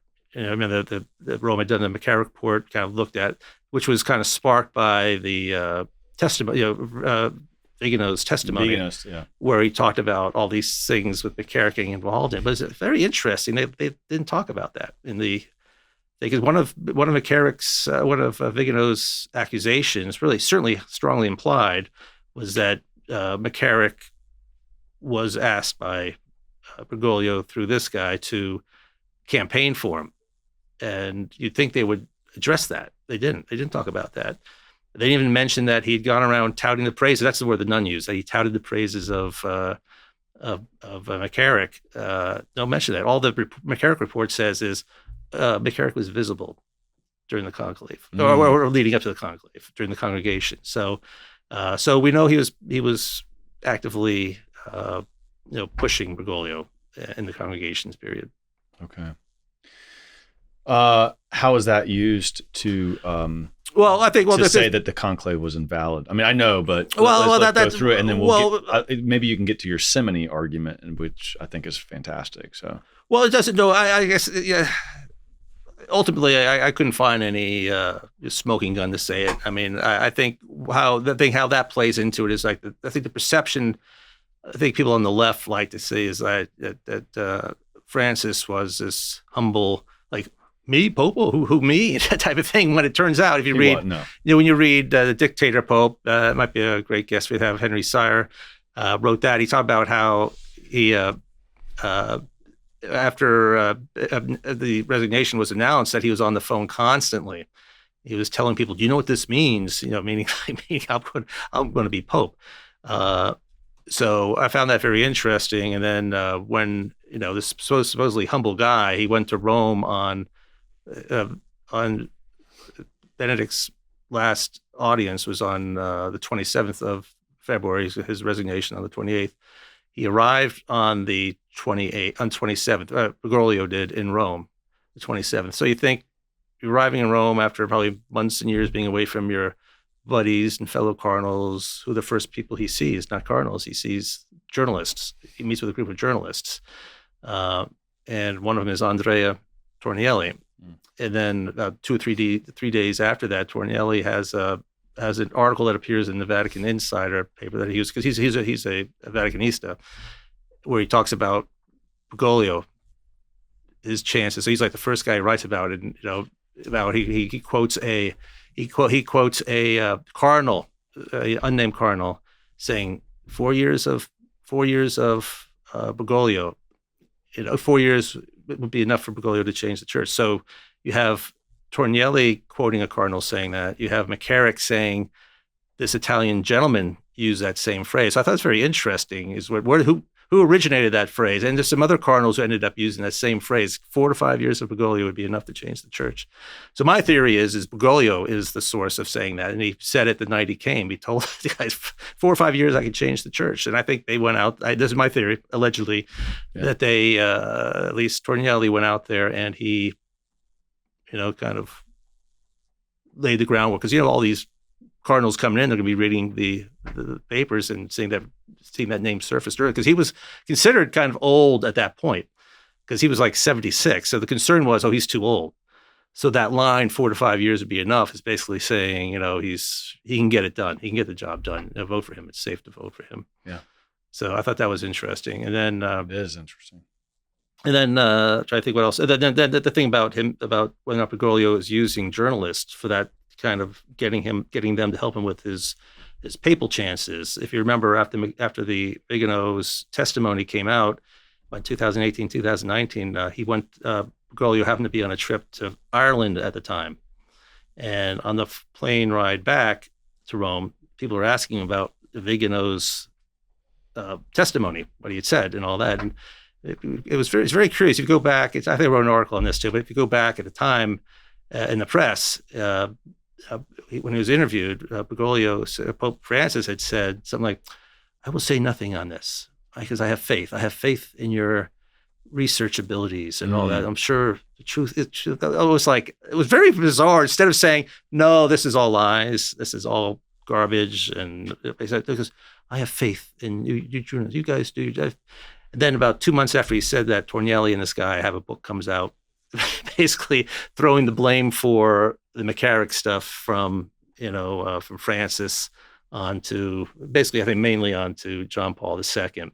And then after about another month after that book came out, Tornielli was named the head of the Department of Communications or something at the Vatican. So it's very interesting. Clearly, Bergoglio knew that this book was coming out. Mm-hmm. That was talked about. So did he kind of say, hey guys, can you write this book defending me on the side? I guess you could do that, but it just kind of shows a level of being devious. Yeah. Yeah. And so that made me think that he actually probably asked, that's my theory, that he asked Tornielli to write that original article to kind of kick off his campaign to be Pope in that newspaper article. And that phrase kept on popping up about 4 or 5 years of Bergoglio would be enough. And that was kind of his campaign slogan. How does this fit into the claims that the conclave is not valid? Tan Books is here to help you become a saint. That's why we do everything we do. We publish thousands of titles, literally, that are specifically written to help you get to heaven. Everything from the lives of the saints to the writings of the saints, the greatest doctors of the church, the great spiritual masters, Alphonsus Liguori, St. Francis de Sales, and so on. So please come to tanbooks.com and find the book that God wants you to have right now so that you can get to heaven and be a saint for eternity. People say, they say, well, you're CIA, you're defending Francis. I'm not a fan of Francis. If someone reads my blog, they know that's a lie. Yeah. So I was looking at that time for that period of time. I was hoping to find something that could invalidate stuff. So I'll say that freely. But I'm not going to, at the same time, though, I'm not going to just accept any article. I'm not. Yeah. So just, that's enough. That's enough to get by on. Show me the man, I'll show you the crime. Or I'm not going to do that. It has to be solid evidence. So I looked at other things like the Jesuit vow issue. I don't know if you want to get to that at all. Yeah, I'd never heard that. This is awesome. And then looking at the conclave. So I looked a lot at the conclave stuff. But so I looked at a lot of things that I was interested in, like who is this influential Italian guy? Was he involved in some sort of plot, putting it all together? And I did have a source in Rome who did tell me that after the election, that night of the election, he met McCarrick in the hallway or something at the NAC, I think it was, and McCarrick said, "We did it." So there's little snippets of things that kind of sound like there was a plot. I couldn't prove it. Certainly, here in the States with the resources I have to look for evidence. But there's some curious things went on. The most interesting thing I thought that is probably the closest thing to smoke was what I called the October surprise. Actually, I got that. I think the Atlantic Monthly called it the October surprise. The conclave was to begin on March 12th of 2013. The cardinals were going to process into the Sistine Chapel around 4 or 5. And that morning at dawn, there was a pre-dawn mafia raid. Like Italian mafia police raided the home of an Italian politician named Roberto Formigoni, I think in Milan. It raided some offices associated with him. And the thing is, Formigoni was a friend of Cardinal Scola. Cardinal Scola was the kind of what the press kind of had anointed the lead candidate. I mean, the odds makers had him, the prohibitive favorite to be the next pope. So he would have been looking at the thing, Bergoglio's main contender, when you're kind of looking at things, certainly in retrospect.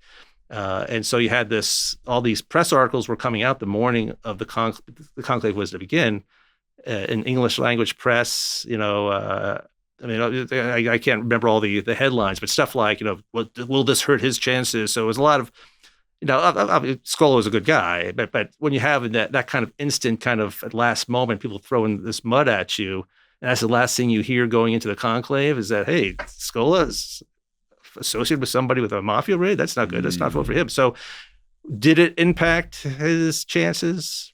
I know, but who benefited from it? If it did, Bergoglio, right? Right. So I always did wonder that if you want to look for, so that's smoke. So if I had the resources to do so, I would have looked there as whether or not some officials in the Italian justice system, they had to have known. But that doesn't invalidate the electors, right? I mean, they're influenced by everything. That's just the human nature. You wonder too if it had been known that day somehow, or like soon thereafter, like say some cop who felt guilty. Oh yeah, we had a meeting beforehand, and we're bringing Scola down.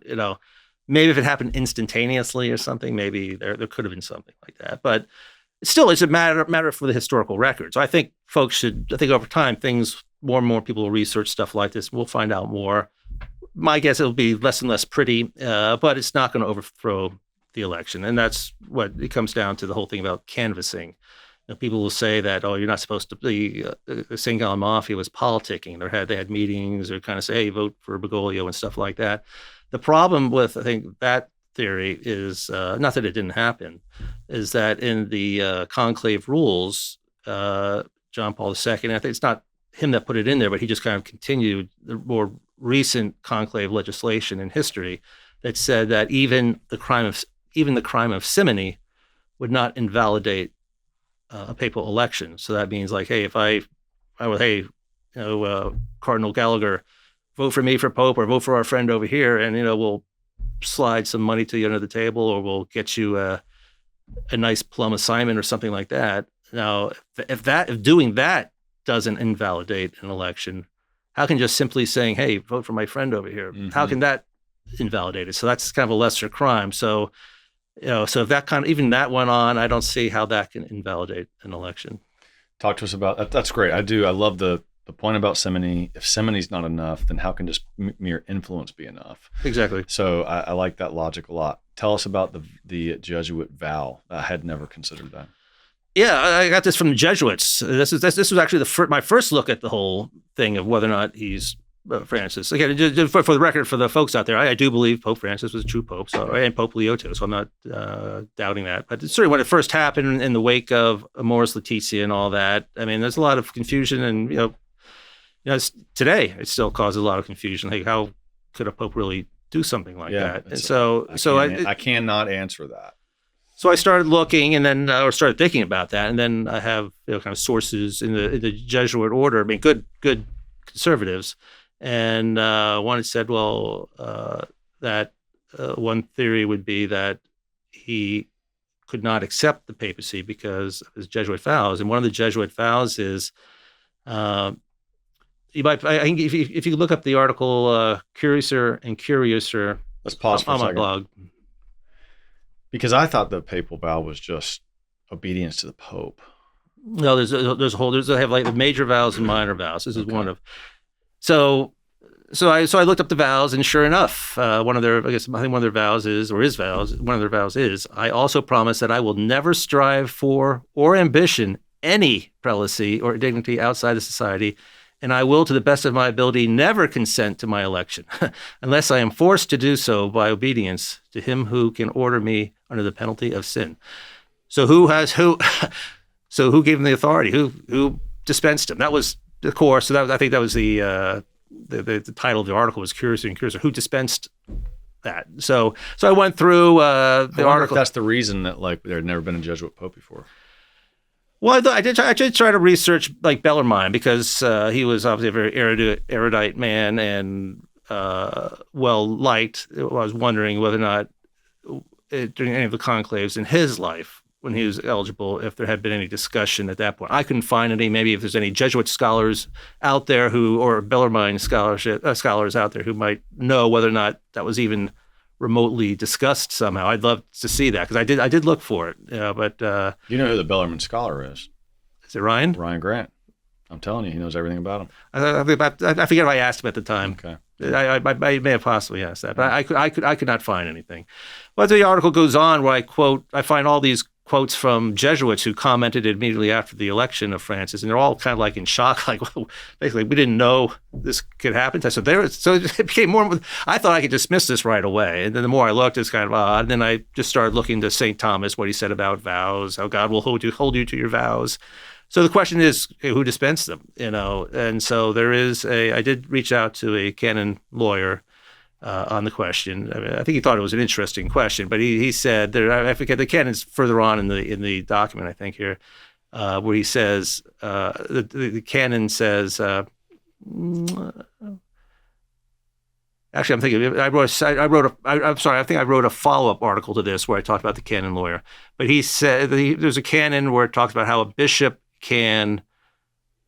Again, not the words are not this, but the sense is a bishop can basically be dispensed of vows that might interfere. A new bishop that interfere with his being a bishop. So, for example, say you're a Franciscan, right? You were elevated to the episcopacy, vow of poverty. That it's gone. If you feel like it might interfere with what you're doing, right? You're dealing with the church's money and living in a palace or whatever. So you can dispense if something interferes. But my response was to that, in my mind, was okay. Well, being unable to be pope doesn't interfere with being what you are right now, right? Mm-hmm. If I were to say you can be CEO of TAN, but you can't be pope, so that doesn't interfere with being CEO of TAN. So I don't see how that, but that's what the TAN lawyer said, that was his answer to that.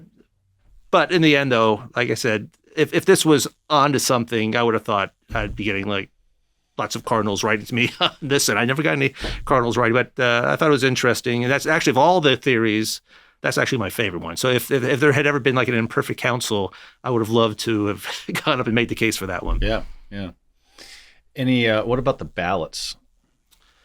Oh, I haven't really looked at that a lot, but I'm aware of it. Yeah. So the conclave rules allowed for 4 ballots a day. So they have like 2 votes in the morning, 2 in the afternoon, and I think on the 4th ballot of one of the days, after the last ballot of one of those days, because they had the 12th, he was elected on the 13th.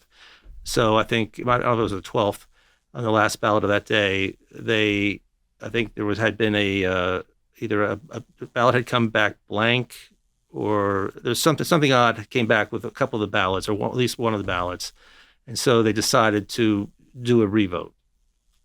So you might say, yeah, it's technically the written rule of the conclave, but is that a big thing to say? And the thing is, from all reports of how the voting went, I think Bergoglio just kept on doing better and better and better as it went on. So it's not like he won by 1 vote and that's an issue. So I don't see that as an issue. And I think Socci, Antonio Socci, the Italian writer, that's one of he's come up with a lot of, switched his theories of why the election was not valid. His first thing was the ballot. I think he backed off that. What is Vigano's primary argument that Francis was not legitimate pope? Well, he's switched. I think we talked about it. I've kind of found these kind of confusing over the years. When he first, early on, I think the McCarrick stuff he did was great. So I was a big fan of the testimony. I think he did a great service to the church. So hats off to him for that. I think he's a very honest guy. I think that comes clear when you look at the Vatileaks stuff. So obviously he's a good guy. But the problem is that sometimes good guys can kind of go off the rails, and I think he's gone off the rails on some things. And he's been confusing. He's changed, I think, his theories over time. Initially, it seemed to be that he was just saying that Francis was a usurper early on. It was just Francis somehow got the papacy. So he was calling for looking at the conclave, what happened with the conclave. As a lot of people were, as I was looking at the conclave. So a lot of people were saying that.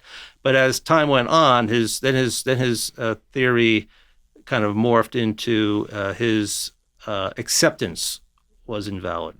There was a defect in the will.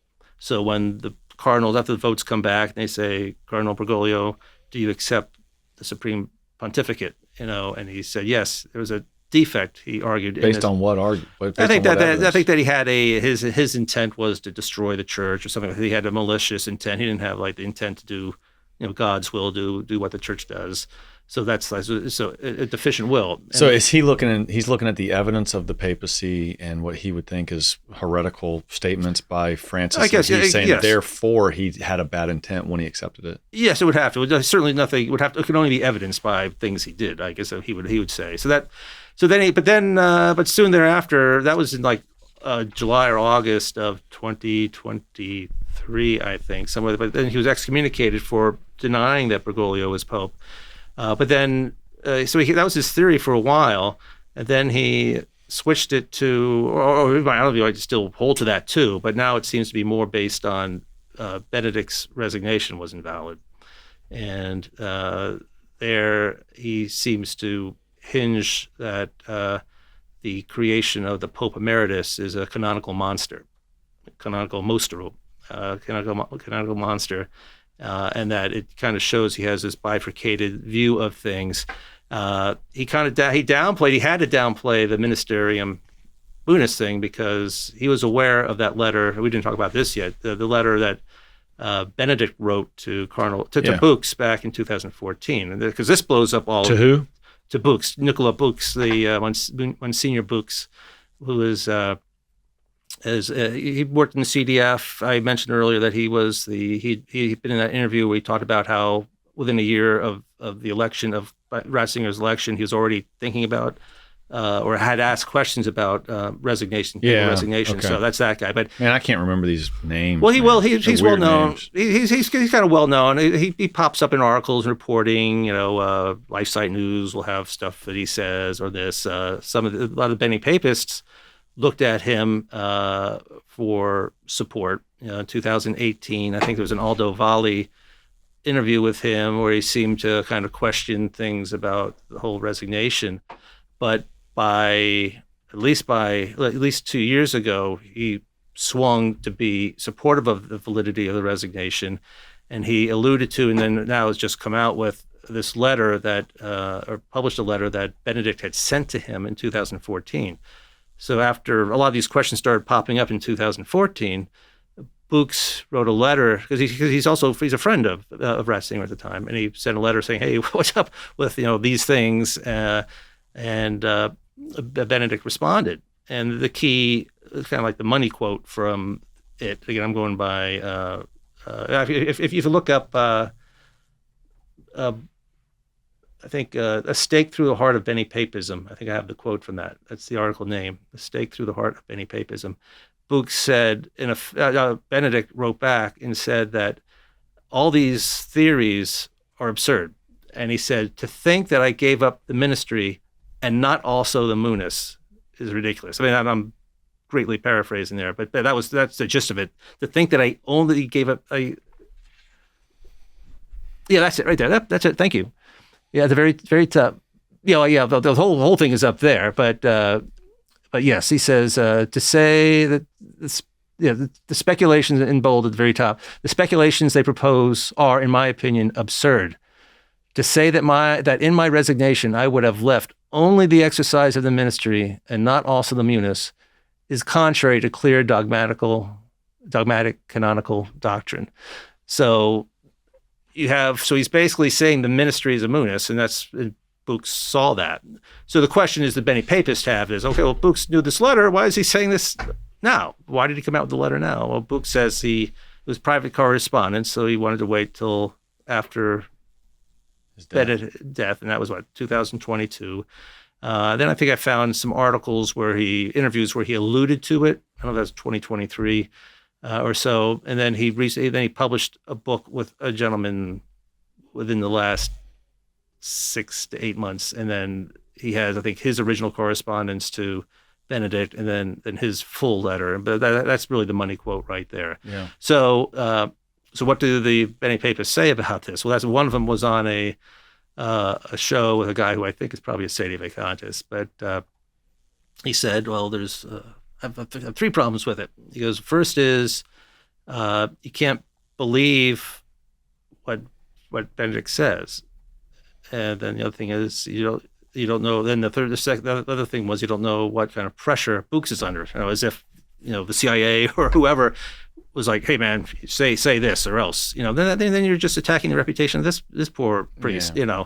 But what he said is, well, what did the Beni-Papists say on this interview? He said, what are the things that make you doubt Benedict's word? He said, well, Benedict. He was asked that. He goes, well, first, Benedict, when asked why he wore white as Pope Emeritus, Benedict had said, well, when I first resigned, I couldn't find any black cassocks or something in Rome, or I couldn't find any there were no cassocks my size available or something like that, which of course is ridiculous because you've been to Rome, right? Yeah. Everyone knows around Rome there's these stores, just of catering to clerics. I mean, you'll see in the front windows, there are nice, vestments for a priest or whomever, or for a cardinal.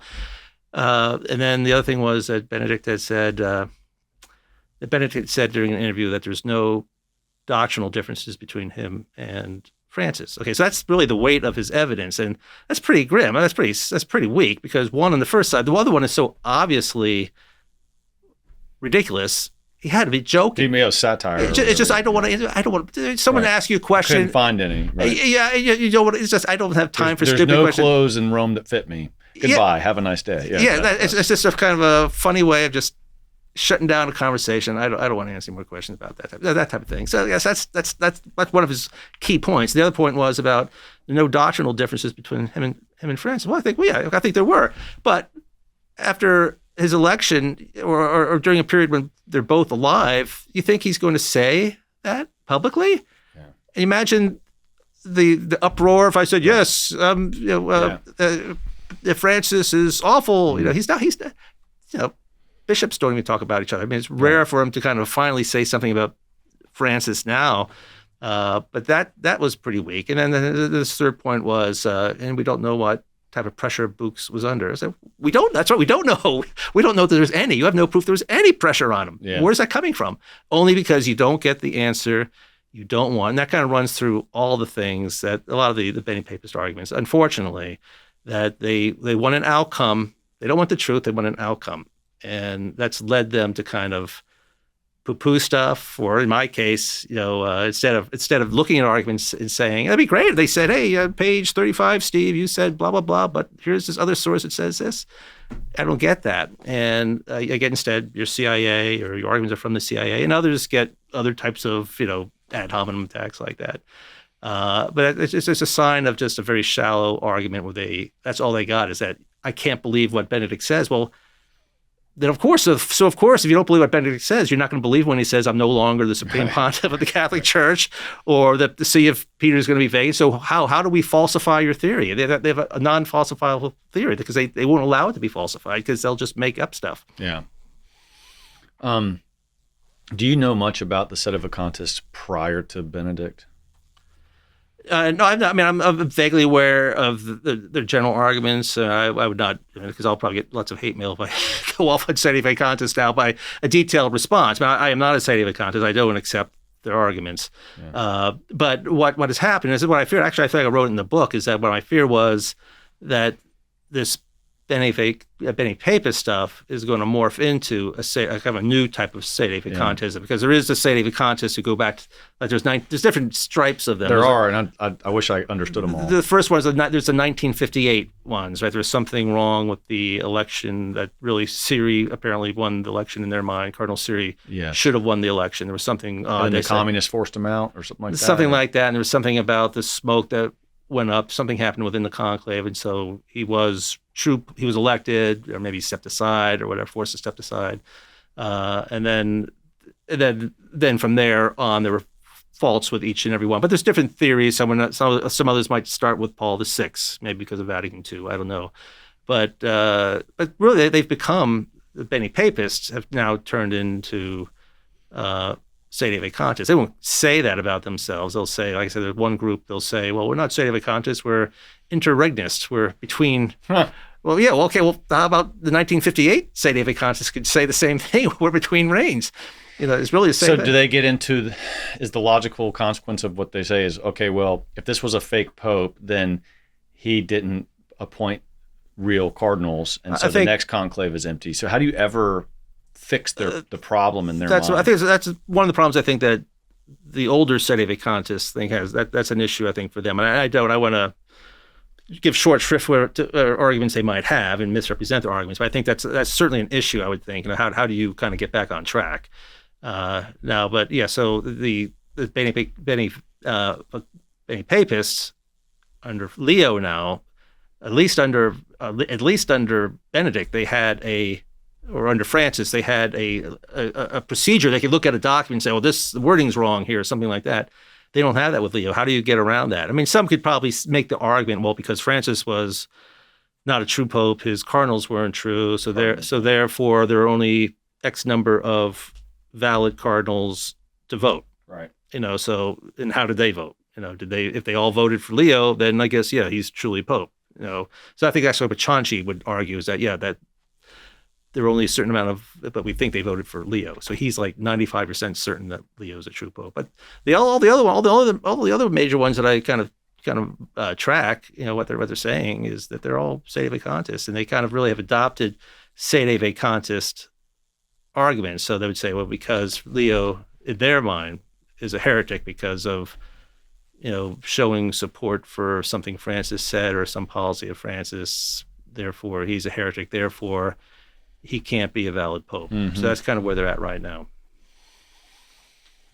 How much, in your estimation, after studying these people and their arguments, how much of this is just a result of the havoc that Francis unleashed on the church? And then they look back and say, well, then we got to say Benedict's resignation was if Benedict was replaced by Cardinal Sarah, would any of these people cared that Benedict resigned? I think my answer is they would not have cared. If we had gotten Pope Pius the 13th in 2013 and not Francis, no one would be arguing it. Yeah. Or Francis had resigned using the same words. They were not going to say, no, Francis is still the true pope, because yes, I think it's all the result of what we got. And then looking back, and that's where I think they're trying to make the evidence fit the situation they're trying to avoid. So how do we unpope Francis? And that's kind of whether it's looking at something in the conclave, is there something there? Is there something in the resignation that they can look that can unpope him? And I think that's what's driving it. They won't admit that, but I think that's clearly the case. Well, there's a lot of anxiety in the church under Francis, which I'm very sympathetic to because I had it. And then there's uncertainty with, by the way, I got really tired of people saying, yes, the papacy of Pope Francis is confusing. That's an aphorism for bullcrap. I mean, that's what it is. And it's not confusing. It's a disaster. It's a disaster. His statements on communion for unwed and divorced and remarried wasn't confusing. Yes, it was, but it was misleading. It was undoctrinal. It was a break with tradition. Like that's not confusing. Is not the right word. No, it's a disaster, and that's why I initially, like I said, got into this. Is that I was trying to see, is there, because his pontificate was nothing like I thought, because I was always kind of like of a strong view of papal infallibility, that Pope could not ever fall into heresy. That was kind of my view. And in fact, I think I mentioned last night, at one point I was thinking, I used to write some articles for Catholic Answers. I was not employed by that. I wrote some articles for them. And I was always toying with the idea, do one on, how we could be sure a Pope could not fall into heresy at all for anything, not just teach it, but not even just like in his public, private opinions, be that. And so I kind of had a stronger view of papal infallibility, but then Francis kind of said, okay, I was wrong on that, because I think obviously Amoris Laetitia is the number one thing, and that's going to have to be resolved. You have you have a clear contradiction between Amoris Laetitia. If it's to be interpreted the way kind of like the liberal progressives in the church want to say it, meaning it allows it. The best you can say about it is it's confusing, and it really doesn't say that, but really say give communion to him, but it's confusing and therefore should be set aside. But clearly it's complete contradiction to Familiaris Consortio, where it says under no circumstances are they to receive. Yeah. You can't get around that. Well, the death penalty, adding that to the catechism without talking to anybody, that's a break with tradition. I'm sorry, it just is. Like, I don't know how you get around that. Fiducianis Custodes, this blessing for gay people, which is what, I think Father James Martin just did this. Fiducia supplicans. I'm sorry, what did I say? Traditionis Custodes is the Latin Mass. I'm sorry. Yeah, I don't know what. Yeah, Fiducianis. Well, I'm saying the wrong word. What Fiducia supplicans. Supplicans. Yeah. The the blessing of gay couples. This is a disaster. That's not confusing. It's a fake wedding. It's a public display of support for a couple living in sin. I mean, that's what it just is. And Father James Martin just had, I think, a big ceremony with this. I mean, there's a group that they had a mass at the Jesu, which is like the headquarters church for the Jesuits, worldwide headquarters, Jesu, and they had a LGBTQ type mass, and he was involved in. I don't know if a group that he brought there or was with him were part of that. I don't know if he was participating in the actual liturgy itself or not. That morning, as soon as I saw that, I wrote, no, I mean, a lot of people got really rightly upset when they all kind of, I think, progressed after that from the Jesu to the Vatican and went through the holy doors. I didn't even know about that when I wrote my article. I just whipped out a quick article on that part because I was so upset about that. Because to do that, you had to Leo for him to allow that. That's the article was silence gives consent. Yeah, and he's got to stop this. You got to step up and say something. And then of course, as I accidentally said, Traditionis Custodes is just cracking down on the Latin Mass.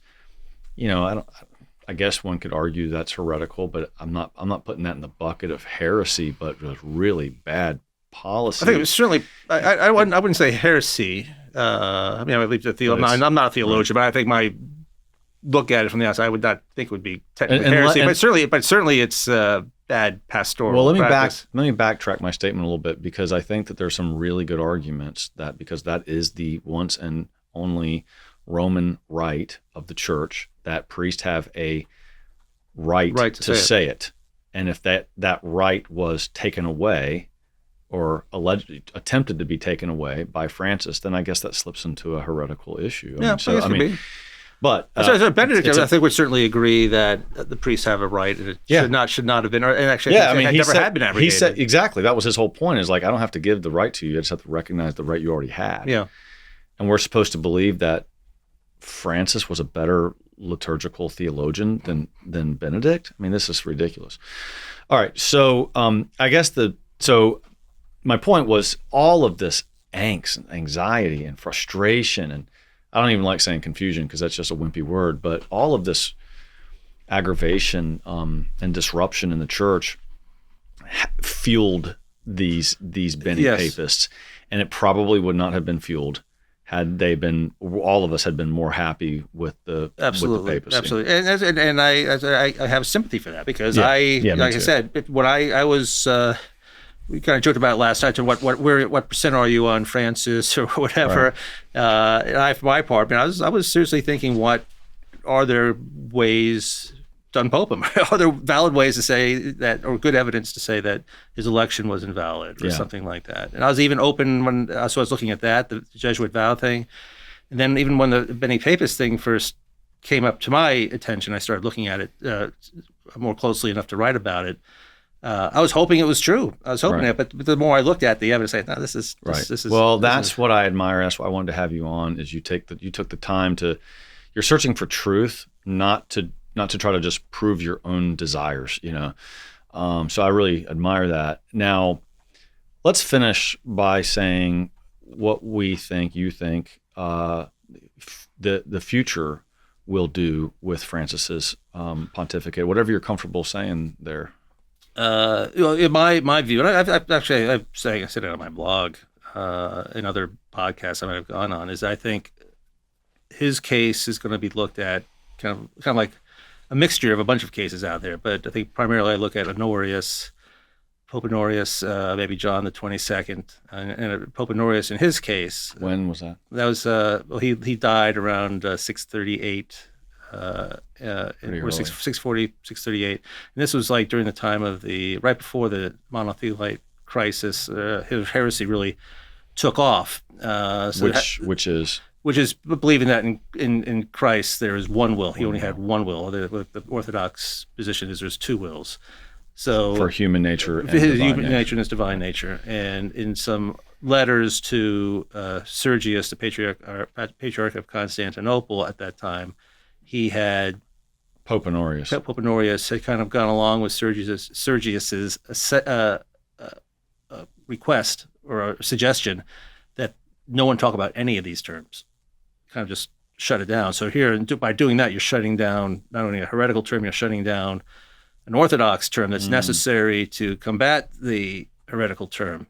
So in that way, he was favoring the heresy, allowing it to kind of grow. Because it also in Honorius's letter, he used the term one will. He said, in Christ there's one will. But if you look closely at what he said in the letter, he meant that, you can see he meant in the sense that there's kind of a moral unanimity between the divine will and the human will in Christ. He didn't mean that there's only one will. There's a unity of wills. Yeah, it's not a unity like one will, but a unity, a moral unity that they're aligned.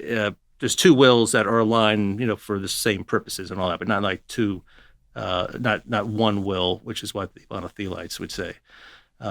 So his letters kind of started some confusion. And the heretics would cite his letters, particularly at the council in 680 A.D., the Sixth Council it was in Constantinople, and they cited, they actually brought up his letters, and they had a vote, or they had to judge Honorius because they had these letters that, at least on the surface, encapsulated the monothelite heresy and what he said, the one will, but also because he had said don't use the two operations as one of the terms. So he was condemned anathematized along with other heretics. I mean, it's pretty strong what they said. And they wanted to consign his letters to the flames.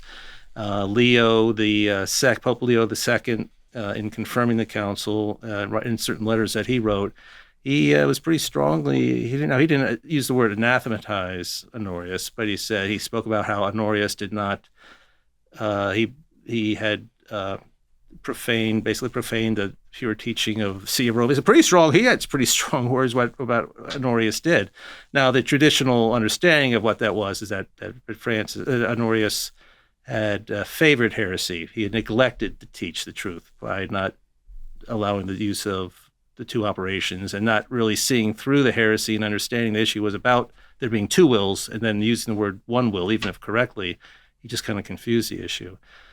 So I kind of see with Francis, it might take 40. It took 40 years to kind of clean up after Honorius. It might take 40 years. So that's why Catholics need to be, we all need to be patient. Not okay, Leo didn't do it. Therefore, go sede vacantis or something. It might take 20, 30 years before you get a pope come along and saying, yeah, that Familiaris Consortio was the right way to go, and this other document, Amoris Laetitia, was wrong. It might take a while to kind of clean up some of these things. What do you think the chances are that would actually happen? I think it's 100%. I think 100%, right? It's the church. The church is indefectible. So I think it's 100% certain that it's someday that will happen. I'm confident of that. Now, I'm not confident as to when it will happen. I'm not confident it will happen under Leo. I mean, I think he's the best we could have gotten. That's, God bless him. That's, we had no right, or we had no reasonable expectation that we could have gotten a Cardinal Seurat or Athanasius Schneider or somebody like that elected pope. That was never in the cards. So I think we got the best we could do. But he's a protege of Francis. So you had the thing with Jimmy Martin and at that mass, I'm taking pictures with him. Come on, what kind of messages are you sending? That's bad, but at the same time, you can't. I don't like saying he's a protege of Francis because Francis's hostility towards the Latin Mass was off the charts. Oh, that's fair. And he's allowing Burke to do this. We're seeing reports he's going to allow more Latin Masses. That's very positive. So, I mean, I'm just trying to hang on to that hope. Just a personal thing. I was in Rome on Corpus Christi Sunday this past year, and Francis had discontinued the traditional procession from St. John Lateran to Mary Major, which is like a mile or something. And for generations, they had always done this massive procession where the Pope would hold the monstrance with the Blessed Sacrament. That's right, yeah. And so this was very, very recent after, Leo had been there a couple months. And I watched this man who apparently is in very good shape hold this huge monstrance. I mean, the thing had to have been 30 pounds. And he held this thing out in front of himself. And it was hot summer. and he made a beautiful symbolic gesture, and all of these things. Everything the Pope does is symbolic. There's Right. a symbol in everything. But he carried this monstrance in 90+ degree weather for a mile. It would have been physically challenging for you or I to do it, and this guy did it. So when I saw that, I said, okay, he's showing, and by the way, it was bringing it back that Francis had discontinued. He could have just kept on ignoring it like Francis had done. So that alone showed some kind of reverence, respect, love for the Eucharist. True. Yeah. And it was a beautiful gesture, and I hope that he keeps doing it, even if he gets old. Sit in a wheelchair, let somebody push you and hold. I don't know, but it was a beautiful thing. He is relaxing the restrictions on the Latin Mass. My personal opinion is that he's trying to make everybody happy, and he's gonna loosen the restrictions on the Latin Mass. He's gonna support that, and then he's also gonna kind of play the other side a little bit. But who knows how that will play out? I mean, it's not ideal, but I haven't given up hope on him. I haven't given up. Nor have I. I said when he first got elected, I said I was cautiously optimistic. He's the best we do, and he's. And just for the record, for maybe your listeners who are not as familiar with me, obviously, I'm not a traditional Latin Mass guy. So I go to Novus Ordo. I mean, occasionally I've been to Latin Mass. So any kind of criticism of Francis or for Leo is not coming from. Right. So I don't want any kind of like bishops out there thinking, well, this is a Latin Mass guy going after these people. I'm not. Right. I'm just a normal Catholic, I guess. Normal. Not that others are normal, but I am not a Latin Mass guy. I mean, I'm very supportive of it. Hopefully they allow it to come back fully and completely. Yes. I think that'd be great. But I'm cautiously optimistic. But I don't think. But to your question, how long will it take? I don't think. I don't think we're going to see, at least on the issues like Amoris Laetitia or Fiducia Supplicans, any changes. I think. On the point, though, and this will be the last near thing. future. This is the last thing I think. But on the point of is Leo's silence essentially consent to stuff that they're doing, the LGBTQ mass and James Martin stuff, walking through the doors. Let's pray that he'll have that Pope Leo will have the fortitude to stand up and just do the right thing. Amen. And if he believes in the Eucharist as much as I suspect that he does, because of I walked like the whole way, basically a mile, like 20, 30 feet from him. Because I was just like I was outside the boundaries. Cardinal Sarral was there, and you could see everybody around, but I was outside of the barricades, but you could kind of walk, and we just kind of followed him for a long time. So I believe his faith in the Eucharist and his love for the liturgy, that is a gateway of tremendous grace that could flow through to him that perhaps Francis did not have at his disposal because of his resistance to certain things in the traditional Mass. So I'm hoping that appreciation or openness or love, because you hear he has said the Latin Mass himself. Yeah, I heard that. Yeah. I pray that is like a channel of grace that will embolden him to put a stop to some of the other things that right now he may be trying to placate a little bit to just keep everybody happy. So that's my prayer. Look, you've been an incredible guest. Thank you. Your book is fantastic. I think what my viewers can see is that while so many people out there on the internet are pushing crazy theories, very, very few do their homework. Very few get into the weeds, break apart the issue into dissertation level analysis, really find the sources while maintaining a certain level of common sense so they don't go down crazy rabbit holes. I think you've done a great service for the church. And I think your blog is fantastic. It's you clearly have your desires for the church, your own interests, but then you allow the truth, the evidence and the truth to dictate what you end up saying and for it to direct your mind and heart. And that is very, very uncommon. Most people just try to find evidence to support what they want. And that's the wrong way to go about it. That is a significant example of pride and how people go about researching. You're an honest researcher. Oh, I appreciate so that. So when you do your homework and you say something, I'm like, okay, I got to give that some serious weight because I know you did the work that I probably wouldn't take the time to do myself. So God bless you and your work, and thank you for being here, man. And I appreciate that, and I thanks to you with your whole organization. Y'all been fabulous, so thank you very much. All right, man, we're done.